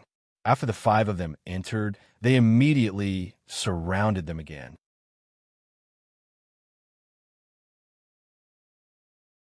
Yu Qianqiu walked around and smiled. "Wu Boru, Elder Wu, long time no see. How have you been?" Bai Zizong and the other 3 were looking at these men in black, trying to figure out who they were. Wu Boru's expression froze. His chest heaved up and down as he sneered. "Yu Qianqiu, it's really you. You really didn't die? I'm standing right in front of you. Didn't you see it? Why? You must be disappointed that you didn't force me to my death back then, right?" Yu Qianqiu laughed. Lu Jingguang, who was surrounded by Ong Kwangsung's disciples, couldn't take it anymore. He roared, "Yu Qianqiu, you've gone too far. I'm going to kill you." As he was about to rush out, he was held back by a few disciples. No matter how hard he struggled or shouted, they wouldn't let him go. Yu Qianqiu raised his hand lightly and pointed at him. "You don't know your place. What are you shouting for, you damn eunuch? Do you know the meaning of going too far?" When I was in Ong Kwang Sung, why didn't you touch your conscience and ask yourself if you were going too far? Let me tell you, I was the one who stripped you and castrated you in Hundred Flowers' house. How about that? Being a eunuch for so many years must feel great, right? Everyone in Ong Kwang Sung was stunned. Even Chu Ping, who didn't look at Yu Qianqiu directly, raised her head and looked at him. It was indeed possible. He was in Hundred Flowers' house when Lu Jingguang got into trouble. When Lu Jingguang heard that, he was so angry that his body trembled. He said, It's you? It's you. I'll kill you." Now that he finally knew the culprit who made him look like a man or a woman, it was easy to imagine how he felt. He roared and rushed out to take revenge without any regard for his life. "Hold it back." Wu Baoru frowned and shouted. A few disciples held him back tightly. Now wasn't the time to be impulsive. Wu Baoru looked around and said in a deep voice, "I heard that you joined supporting Immortal Island. In that case, these people are all disciples of supporting Immortal Island." That's right. In the cultivation world, other than supporting Immortal Island, which other sect could transfer such a group of experts at any time? I really didn't expect this. The world's #1 sect supporting Immortal Island actually did such a thing to me, Ong Kwang Sung. It's really despicable. Supporting Immortal Island is nothing. A voice came from the top of a mountain. Everyone was shocked. Who was it? They didn't even put supporting Immortal Island in their eyes. Wu Baoru and the others were stunned for a moment before they were pleasantly surprised. This person actually said such words. It was obvious that he wasn't on good terms with supporting Immortal Island. They didn't expect there to be a third party here. It might be a chance for Ong Kwang Sung's disciples to survive. Which senior is here? I'm Ong Kwang Sung, Wu Baoru. I welcome senior to uphold justice. Wu Baoru cupped his hands towards the direction where the voice came from. Bai Zizong and the other three felt something was wrong. They looked at Yu Qianqiu at the same time. They saw the latter looking at Ong Kwang Sung and the others with a sneer. They couldn't help but look at the forest behind them. The sound of a horse's hooves came from the forest on the hillside.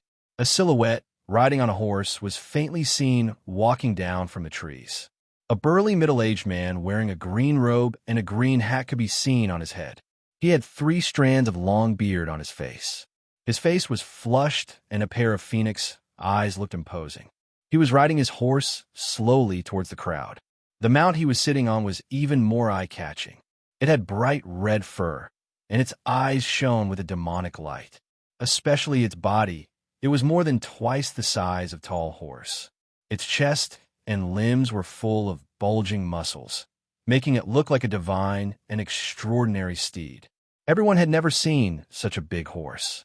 Coupled with the person sitting on the horse, it was really shocking. What imposing manner! This person was none other than Guan Yinchang. He rode his horse down, and the man in black took the initiative to make way for him to enter. From then on, those who didn't know his background finally knew that the person who came was also on Yu Qianqiu's side. Guan Yu sat upright on the horse and glanced at Ong Kwang Sung and the others coldly. He said in a deep voice, "Where are the people from Fuxin Island? Who was the one who asked me to uphold justice?" Wu Baoru was completely speechless. Yu Qianqiu glanced at Guan Yu, who was sitting high up beside him. He was very unhappy. He thought to himself, "What did my sister teach this stupid horse to cultivate? Doesn't she know that this stupid horse can't get along with me? Damn it. He's all grown, but he stole my limelight." Wu Baoru looked at Guan Yu from head to toe. He suddenly realized that although this person looked extraordinary, his cultivation base was the lowest among them. He couldn't help but sneer. "I was wondering who came. So it's a late-stage foundation establishment cultivator." Guan Yu's red phoenix eyes widened slightly. He said proudly, "You have a sharp tongue. You'll be crying later." As he spoke, he looked at Yu Qianqiu and asked, "Boss, what are you going to do?" Yu Qianqiu stared at Chu Ping, who was in Ong Kwang Sung's group, and said indifferently, "You still haven't said anything. Don't you know why I'm here? Don't you want to give me an explanation?" Ong Kwang Sung and the others followed his gaze and realized that it was actually Chu Ping. They couldn't help but look at each other. What did this have to do with her? Hearing that, Chu Ping's body trembled. Her face turned pale in an instant. She raised her head miserably and shook her head with a bitter smile. You know everything now. Isn't that enough? What else do you want me to explain? Yu Qianqiu clenched his fists. He closed his eyes and took a deep breath. Then, he opened his eyes and exhaled. The promise from back then. I want to know why. I want an explanation. Bai Zitong and the others exchanged glances. Yu Qianqiu was a good brother. Everything he said was true. Ong Sung and the others' eyes flickered. They could vaguely guess what was going on. Bitch! You bitch! How dare you have an affair behind my back? Lu Zhenguang roared again. Although his body was restrained by his disciples, he could still move his legs. He immediately kicked Chu Ping's abdomen. Chu Ping grunted in pain. She was kicked to the ground. A few strands of her beautiful hair were messed up. She bit her lips and covered her abdomen with one hand. Then, she slowly climbed up. Yu Qianqiu felt a heart-wrenching pain in his chest. He let out a voice that sounded like it came out from the depths of hell. He said coldly, Wu Baoru, you better control that little bastard. If he dares to speak rudely or touch me again, I'll send all of you to meet the ancestors of Ong Sung.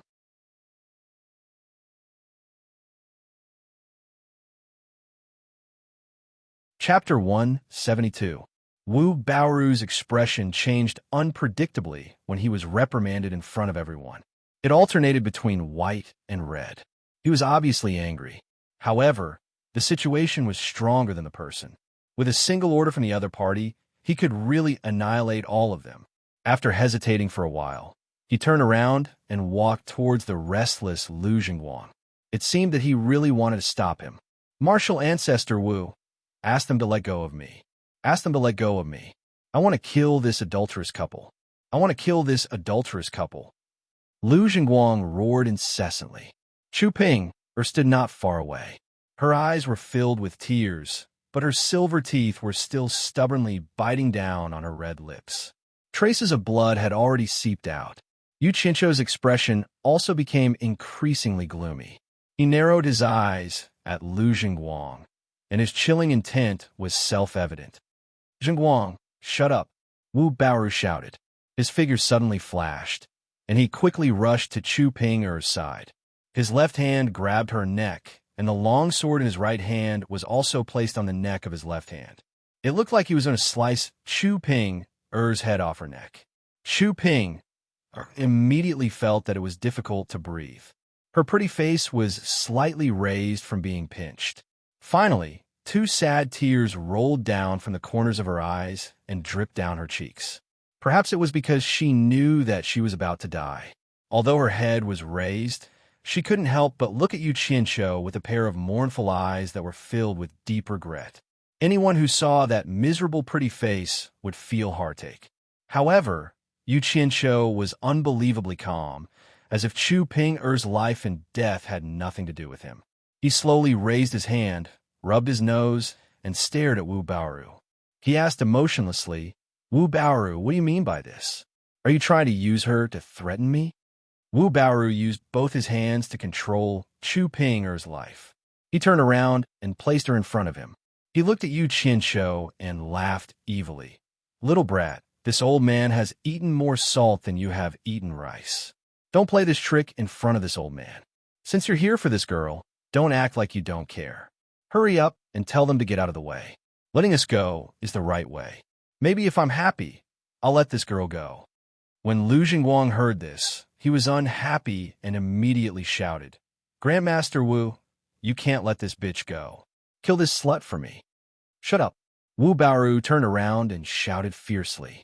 There was a look of exasperation on his face. Ever since this child's body became ill, it became harder and harder for him to control his temper. Even at a time like this, he was still acting on his emotions. After he finished scolding, he turned around and smiled evilly at Yu Qianqiu. Yu Qianqiu, hurry up and tell him to get out of the way. My patience is limited. Yu Qianqiu had never been threatened like this before. He looked at Chu Ping, who was having difficulty breathing, and smiled indifferently. Old fart, it's not your turn to bargain with me. seeing that you and my master are from the same sect, I'll give you two choices based on our old friendship. 1. You kill her immediately, then I'll kill all of you. 2. You let her go, and I'll let all of you go. Wu Baoru looked at Xu Ping. Naturally, he wouldn't dare to kill her. She was everyone's life-saving item now.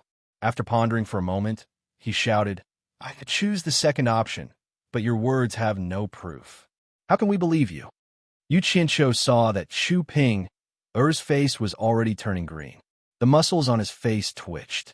He raised a palm and said, I swear, if you let Xu Ping go safely, I'll let all of you go. Otherwise, I'll be punished by the heavens. Wu Baoru, stop talking nonsense with me. I'll count to 3. If you're late, you'll all die. He turned around and said to Guan Yu, I'll count to 3. If they still don't let her go, I won't spare a single one and kill them all. 1, 2. He immediately started counting, not giving the other party any time to prepare. I agree. Wu Baoru hurriedly shouted. He was really afraid that the other party would count to 3. He had no other choice. Yu Qianqiu didn't give them any time to think. Moreover, the other party had already made an oath. Cultivators' oaths would come true if they broke it. What was there to worry about? Wu Baoru let go of his hand and pushed Xu Ping out of the crowd of Ong Kwangsung. The latter fell to the ground. At this moment, Bai Zicong and Tan Fei nodded. The two of them dashed over and carried her back to Yu Qianqiu's side. Yu Qianqiu looked at the two of them with relief. Yu Qianqiu, it's time to fulfill your oath. Wu Baoru shouted. Of course. Yu Qianqiu waved his hand at the black-clothed man diagonally across him and said, Make way and let them leave. The black-clothed man obeyed the order and quickly made way. Ong Kwangsung and the rest were overjoyed. They held their swords and retreated cautiously towards the gap. Guan Yu sat on the red rabbit, watching Ong Kwangsung and the rest retreat. He was so angry that his face turned even redder. How could he not be angry when the hero army that he had trained so hard ended up like this in their first battle? Guan Yu said unwillingly, Boss, are we just going to let them go like this? Yu Qianqiu glanced at him and said leisurely, I've already made an oath. What do you want me to do? Do you want me to break my oath and be punished by the heavens? Oomph. After saying that, he turned around and suddenly said, I've made an oath. As for whether you guys have made an oath or not, I don't know. Anyway, this is not something I can control. Hearing this, the faces of Ong Kwangsung's disciples who had not completely retreated changed. Wu Baoru was so angry that he scolded, Yu Qianqiu, you scum, you will die a horrible death. Let's go. Ong Kwangsung and the rest immediately flew away on their swords with all their might. Guan Yu's eyes lit up. He chuckled and waved his hand, saying, Don't leave a single one alive. Kill them all. The company commander received the order and pointed with his finger, shouting, Battle formation, kill them all. The military order was as firm as a mountain. Dozens of nascent soul late-stage men in black took the lead and quickly chased after them. The rest of the men in black followed in an orderly manner. After the group of black shadows whizzed away, there were only a few people left. Guan Yu had always felt that Xu Ping looked familiar. At this moment, he remembered that it was the woman he met in 100 Flowers' house. He immediately smiled and said, Red Rabbit, let's follow and see. The Red Rabbit was quite intelligent and could understand Guan Yu's words. It didn't need to control it much either. With a long hiss, its majestic body suddenly stood up, and its two front hooves scratched the air. Then, it suddenly put them down and took advantage of the momentum to rush in the direction of the black-clothed man. Its 4 black and shiny hooves flashed, setting off a gust of wind around everyone. By the time they reacted, the Red Rabbit's huge body had already carried Guan Yu dozens of meters away. It was really fast. Looking again, a horse carrying a person was running in the mountains as if it was running on flat ground. Regardless of the steep mountain or the dangerous road, it only cared about running in a straight line. It ran faster and faster. Gradually, it turned into a black dot and disappeared. It seemed that nothing could stop it. Bai Zicong and the other 3 looked at each other in shock. They thought to themselves, what kind of horse is this? It actually had such a fast running speed. Even a cultivator who had just reached the foundation establishment stage couldn't fly as fast as it ran on the ground. Yu Qinshu glanced at it and showed a look of disdain. In fact, he was also very envious of Guan Yu for having such a BMW. He had long wanted to take it for himself. He believed that it would be very cool to ride this guy for a few laps. However, this little beast was very vengeful. It always remembered that he had kicked it in the past. Under normal circumstances, it wouldn't even let him get close to it, let alone ride it. He could only watch Guan Yu ride such a handsome guy around in Utopia. He could only be envious. Sigh, what a sin.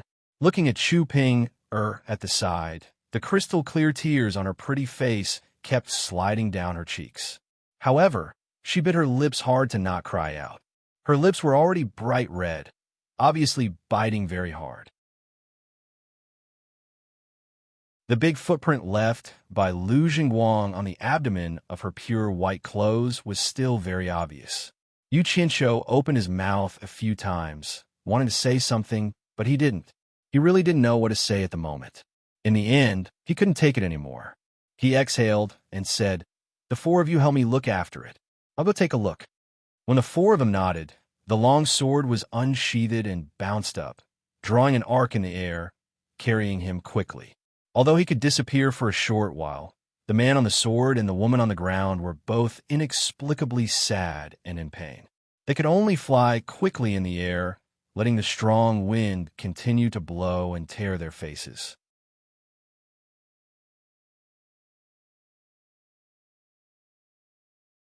Chapter 173. It had to be said that Ong Kwangsung's battle strength was very strong. After years of fighting against the demonic sects, especially when the Blood Demon Palace launched a large-scale attack, those who survived were all people who climbed out of a pile of corpses. Not to mention cultivation, just based on battle experience, it was not something an ordinary person could compare with. However, Guan Yu's subordinates were also not ordinary. They were the outstanding disciples of the three major sects, and they were able to survive the trials in the Demon Ghost region. Every one of them was not simple. However, when comparing the two sides, Ong Kwangsung was definitely at a disadvantage. First of all, Guan Yu's side had more people, and their cultivation was generally higher than the other side. In addition, these years of intensive training, their ability to fight together was very strong. Guan Yu rode the Red Rabbit on top of a mountain and looked down. Yu Qinshu landed next to him on his sword. The two of them looked at each other and looked down at the same time. Ong Kwangsung didn't escape for long before he was stopped by the black-clothed people. The black-clothed people who came from behind immediately surrounded them. Ong Kwangsung and the others probably knew that they had no chance of survival. Wu Baoru let everyone huddle together, and 6 nascent soul stage elders led the way. They desperately rushed out, hoping that one of them could escape. But was it possible? The company commander coldly snorted, waved his hand, and shouted, "Strangle them." More than 100 black-clothed people each took out an arrow talisman and threw it out. Rays of yellow light shot out, and Ong Kwangsung and the others were instantly forced into a panic. Following that, more than 100 flying swords flew over, and screams could be heard. When the black-clothed people retrieved their flying swords, the ground was covered in blood, and not a single complete corpse could be found. The battle ended in just a few moves. Guan Yu looked down and shook his head. "Boss, my squad can take care of these people. Is there need to call out a company? It's always good to be careful. You must know that our army's follow-up forces have not caught up yet, and we still haven't replenished our manpower. If we lose one person, our formation will be incomplete, and that will be a loss. It's safer to fight with numbers." Yu Qinshu said in a low voice, "Prepare to go back." Guan Yu nodded and galloped down on his horse. He circled around the area a few times and confirmed that Ong Kwangsung's people were all dead. After that, the entire group became one again. Yu Qinshu flew down and covered it with his divine senses. He instantly returned to Utopia. Glancing at the severed limbs on the ground, Lu Jingguang and Wu Baoru could be considered to have completely disappeared. However, they had died a little too quickly, which was a little different from his original plan. The sword shot out and flew away from this place. Returning to Bai Zitsong and the rest, Yu Qianqiu stared at Chu Ping and said in a low voice, "They're all dead, including that eunuch husband of yours. Shouldn't you give me an explanation now? Brother, you guys talk. We'll go back first." Bai Zitsong glanced at the two of them and said, it seemed like it was a little inconvenient for the four of them to stay here while they were talking about such a topic. Yu Qianqiu nodded and continued to stare at Chu Ping, Bai Zitsong, and the other two as they left on their swords. "Why aren't you talking? Do you still remember the promise you made to me back then? Do you know that I'm here to pick you up from Ong Kwangsung? I've never forgotten my promise to you." Yu Qianqiu's tone was calm, as if he was talking about something that had nothing to do with him. Chu Ping smiled sadly and said, "Didn't you see everything? What else do you want me to say? Anyway, I'm sorry." As she said that, she took out an exquisite storage pouch from her clothes and rubbed it in her hand. Yu Qianqiu squinted his eyes. He recognized that it was the storage pouch that he gave her back then. Chu Ping held it out with her slender hands and said, "I didn't use any of the spiritual stones inside. I'm returning it to you." Yu Qianqiu's expression was dead, and there was no change in his expression. He said calmly, "I have a lot of spiritual stones. It's more than enough to buy you back from Ong Kwangsung. I'm not a gentleman, and I'm very selfish. If you really want to return something to me, then return the feelings that I gave to you. Can you return it to me?" Chu Ping squeezed the storage pouch in her hand, and a stream of tears began to flow down her face. She looked at Yu Qianqiu and shook her head as she cried, "What do you want from me? I've already said it. I want you to give me an explanation. Is this making things difficult for you?" Yu Qianqiu said softly, "Yu Qianqiu, please let me go. Do you think there's a need for an explanation?" Chu Ping shook her head. "Is there a need? Fine, I'll tell you a story." Yu Qianqiu looked at her and said slowly, "My home is in Huaxia, Swallow City. I'm sure you've been there before. Once when I was playing in the wilderness, I saw a woman washing her hair next to a stream. I only took a glance and was deeply in love with her. I couldn't help but stare blankly. But when the woman saw me, she glared at me and flew away on her sword. From that day on, I missed that woman all the time.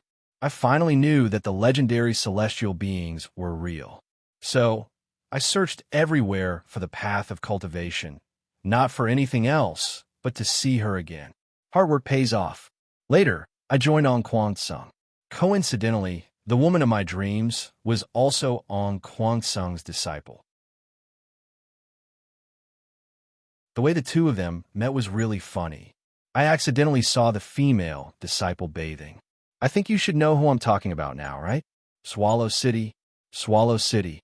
Chu Ping murmured, as if she was thinking about something. After a long time, she suddenly raised her head and said, "That young man was you?" Yu Qianqiu nodded and said, "Yes, you remember now.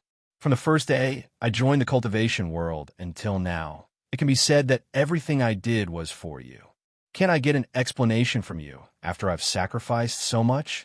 Chu Ping, are you going to treat me so cruelly? You don't even give me a reason to give up. Aren't you too heartless? Chu Ping was a little speechless. She really didn't expect Yu Qianqiu to be so devoted to her. "What about me? Tell me why you were with Lu Jingwang. Ever since I saw you in 100 Flowers Valley today and found out about your situation, I have always believed that you had no other choice. I have always believed that." Yu Qianqiu looked very affectionate, and he gave off the feeling of Granny Wolf patiently guiding him. After some torment, Chu Ping's tightly clenched teeth were finally pried open by him. It turned out that when Lu Jingwang had an accident in the 100 Flowers Valley, the head of Ong Kwangsung, Lu Changqing, was furious and almost killed Chu Ping. Chu Ping's master, Li Rulon, argued strongly and risked defending the head to save Chu Ping. Originally, Chu Ping had thought that the matter was over just like that. However, after Lu Jingwang recovered from his injuries, he continued to pester Chu Ping. Since Yu Qianqiu was already in her heart, it was only natural that she would ignore him. In fact, if Yu Qianqiu hadn't revealed Lu Jingwang's matter until now, Most people in Kwang didn't know what kind of injury Lu Jingguang had suffered. Even Chu Ping herself didn't know that he was actually a eunuch. Later, Chu Ping master, Li Rulon, made a big or small mistake. In fact, who could not make a little mistake? However, offending the head was offending the head. Lu Chongqing used this as a pretext to make a fuss. He was determined to kill Li Rulon. In order to save her master, Chu Ping had no choice but to beg Lu Jingguang. The latter gladly agreed, but only on one condition, which was that Chu Ping had to become his cultivation partner. On one hand, there was the promise of her sweetheart, and, on the other hand, there was the kindness of her master, who was like a mother to her. Chu Ping was in a dilemma. In the end, she agreed for the sake of her master. In the end, her master was saved, and she became Lu Jingguang's dual cultivation partner. That was how the story went. Yu Qianqiu didn't expect that he was the reason why this matter ended up. However, after thinking about it, he felt relieved. Even if he didn't castrate Lu Jingguang, that bastard would still have a way to deal with Chu Ping. However, what he couldn't figure out was how a castrated person could have dual cultivation with Chu Ping. Yu Qianqiu asked with a strange expression. Lu Jingguang was castrated by me. You too. Dual cultivation. That Chu Ping was not a fool. She naturally understood what he meant. She shook her head and smiled bitterly. I never let him touch my body, so he often hit me. At first I thought, who knew that you? She paused and gritted her teeth. You're really a pervert. Yu Qianqiu's eyes lit up, and he asked, you're saying that up until now, you've never let him touch your body. Then you. Although he didn't finish his words, Chu Ping already understood what he wanted to say. She shyly nodded, but then her expression darkened again, and she said, but what can I do? Everyone in the cultivation world knows that I'm his dual cultivation partner. Waha! Yu Qianqiu suddenly raised his head and laughed wildly.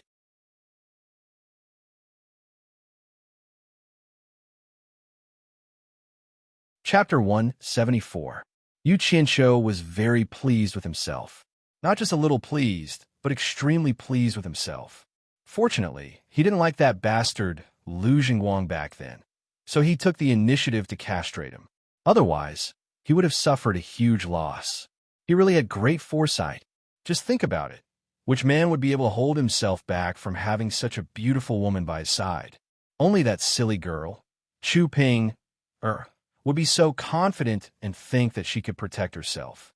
As a man with bad intentions, and a man who was in an absolutely dominant position, it was a piece of cake for him to lay his hands on any woman he wanted. Yet you refused? You think you're smart? You're running to the heavens.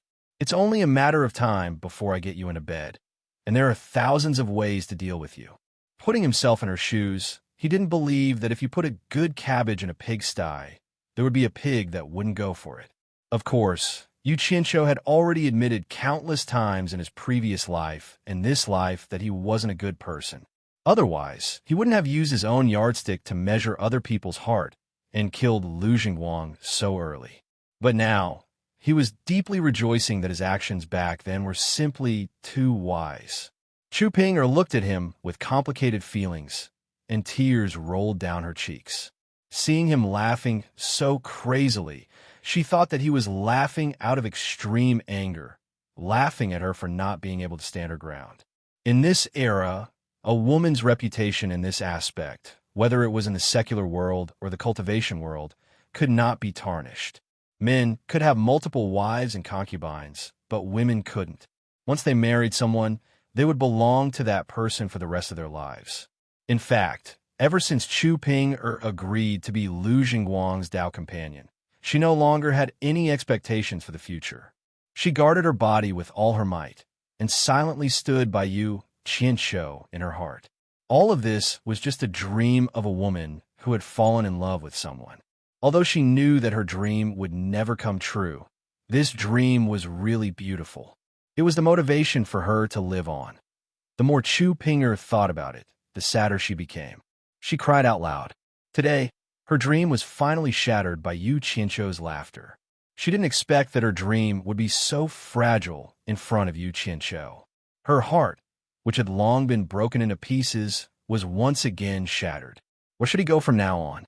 Seeing her cry so sadly, Yu Qianqiu was stunned and reached out to pull her. Chu Ping'er quickly stepped back, shook her head, and cried, "Don't touch me.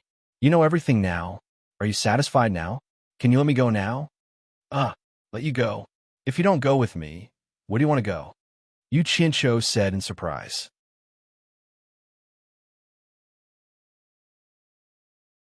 At first, he was worried that Chu Ping'er had been violated by Lu Jingguang. After all, eunuchs were physically immature. Their personalities were more distorted. To put bluntly, they were perverts. If that was the case, even if he accepted Chu Ping'er, he was afraid that his heart would be as uncomfortable as swallowing a few flies. Now, the grudge in his heart was gone. What he cared about was that Chu Ping'er's body was still pure. What he cared about was that no other man had touched Chu Ping'er's body before him. What he cared about was that Chu Ping'er's virginity still belonged to him. As for what would happen in the future if Chu Ping'er was cursed, saying that she was a whore or a slut, sorry, if you have the ability, come at me. I will kill you. In order to protect the woman I love, I will do anything. Go with you. Chu Ping'er thought that she had heard it wrong. For a moment, she forgot to cry. She didn't believe that Yu Qianqiu would bear the curse of seducing other people's wife for her. But he also didn't know what Yu Qianqiu cared about. Of course, the premise of all this was naturally that Yu Qianqiu had feelings for this woman. As long as a man wasn't sick, he would do it. Yu Qianqiu strode over and hugged Chu Ping'er tightly in his arms, unwilling to let go. He whispered in her ear, "It's all my fault. I should have made up my mind to take you away from the beginning. All the hardships you've suffered were all caused by me. I really, really regret it. Don't cry anymore. If you cry again, I'll feel even worse than you. Come with me. I won't let you suffer even the slightest bit. Trust me." Chu Ping'er buried her head in his arms and cried even harder. The muffled sound made people feel as if their hearts were being torn apart. After crying for a while, Chu Ping'er suddenly pushed him away. She shook her head and said, "No, I can't go with you. This will ruin your reputation. It's unfair to you. I can't abandon my master." Yu Qianqiu's face twitched. Master, it's master again. If I don't kill you, don't you know how to turn back? Damn it. Which be *TCH did this to my woman. I will kill you sooner or later. After slightly suppressing the anger in his heart, Yu Qianqiu walked closer and said softly, "Reputation is really worthless to me. Ping'er, go with me. Don't worry, I will definitely go to Ong Kwangsung and find your master to accompany you. Don't lie to me. You have killed so many disciples of Ong Kwangsung. How can you go back to Ong Kwangsung? Even if you go back, the people of Ong Kwangsung will definitely not let you go." Chu Ping'er cried as she retreated. "I lied to you?" Yu Qianqiu was angered by her. He shouted sternly, "What kind of *T is Ong Kwangsung? I swear to the heavens that if I don't flatten Ong Kwangsung, I am not a human. Let's see how you can go back in the future." Chu Ping'er was stunned by his words. She forgot to cry.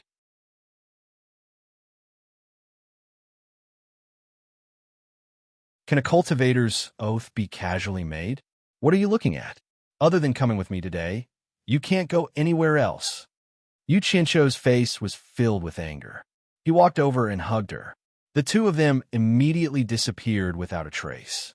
When they reached Utopia, Chu Ping'er was still in a blind impulse.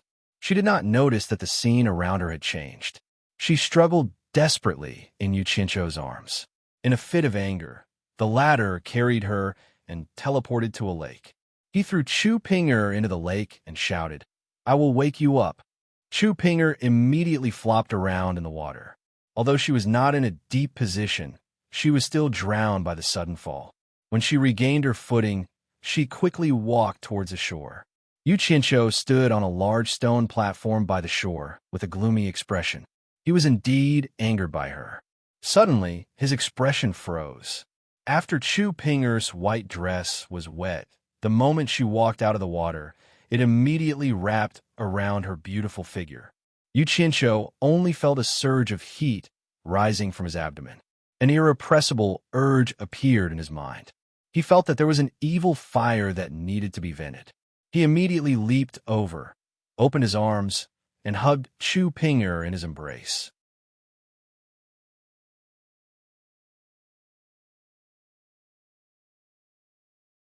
Chapter 175. The water grass by the lake was plump, but there was a disharmonious scene. The woman was pressed on the grass. Her soaked clothes were torn to shreds. There were only a few pieces of cloth hanging on her body, revealing her white and tender skin. Her plump body was exposed to the air. She was being crazily assaulted by a pair of big hands. She struggled, but she was powerless to resist. The man was dizzy with desire, and he forced himself in regardless of anything. Powerless crying, painful moaning, and heavy breathing gradually mixed together, destroying the tranquility of the lake. In the grass not far away, a few colorful pheasants poked their heads out and looked around. Everything was over. The two naked bodies hugged each other and stopped moving. The lake returned to its tranquility. Chu Ping obediently curled up in the arms of Yu Qianshou. The latter glanced at the former and finally let out a comfortable breath after venting the evil fire. He pulled out a grass and put it in his mouth. Looking at the blue sky, there was a trace of a proud smile on his face. Women were often like this. If a man did not make the deepest breakthrough in her body, she would always leave some leeway and would never really treat you as her man. The so-called platonic love in his previous life was pure King nonsense. Some self-righteous guys took the feeling as love and described it to be very beautiful. In the end, some people were fooled into expecting and longing for this kind of love. In the end, they still couldn't resist the temptation of the body, and something that shouldn't have happened. Their bellies were still big. Only talking about love, but not doing it? What a pervert. Was that still called love? In the words of Yu Qianshou, this kind of adulterous couple should be dug, separated, and buried alive, so that they could be platonic forever. Qianshou. Yes. Chu Ping. Moved her body and slightly raised her head. She looked at him with eyes that were still full of lust and said, "You said you would bring my master. Don't worry, I will definitely bring your master." Although this was what Yu Qianshou said, his eyes flashed with a trace of fierceness. It could be said that he hated hearing her mention her master the most.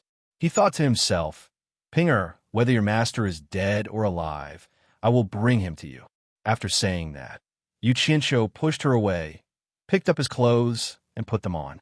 When he turned around, he found Chu Pinger curled up her limbs. She could no longer find any clothes to cover her body.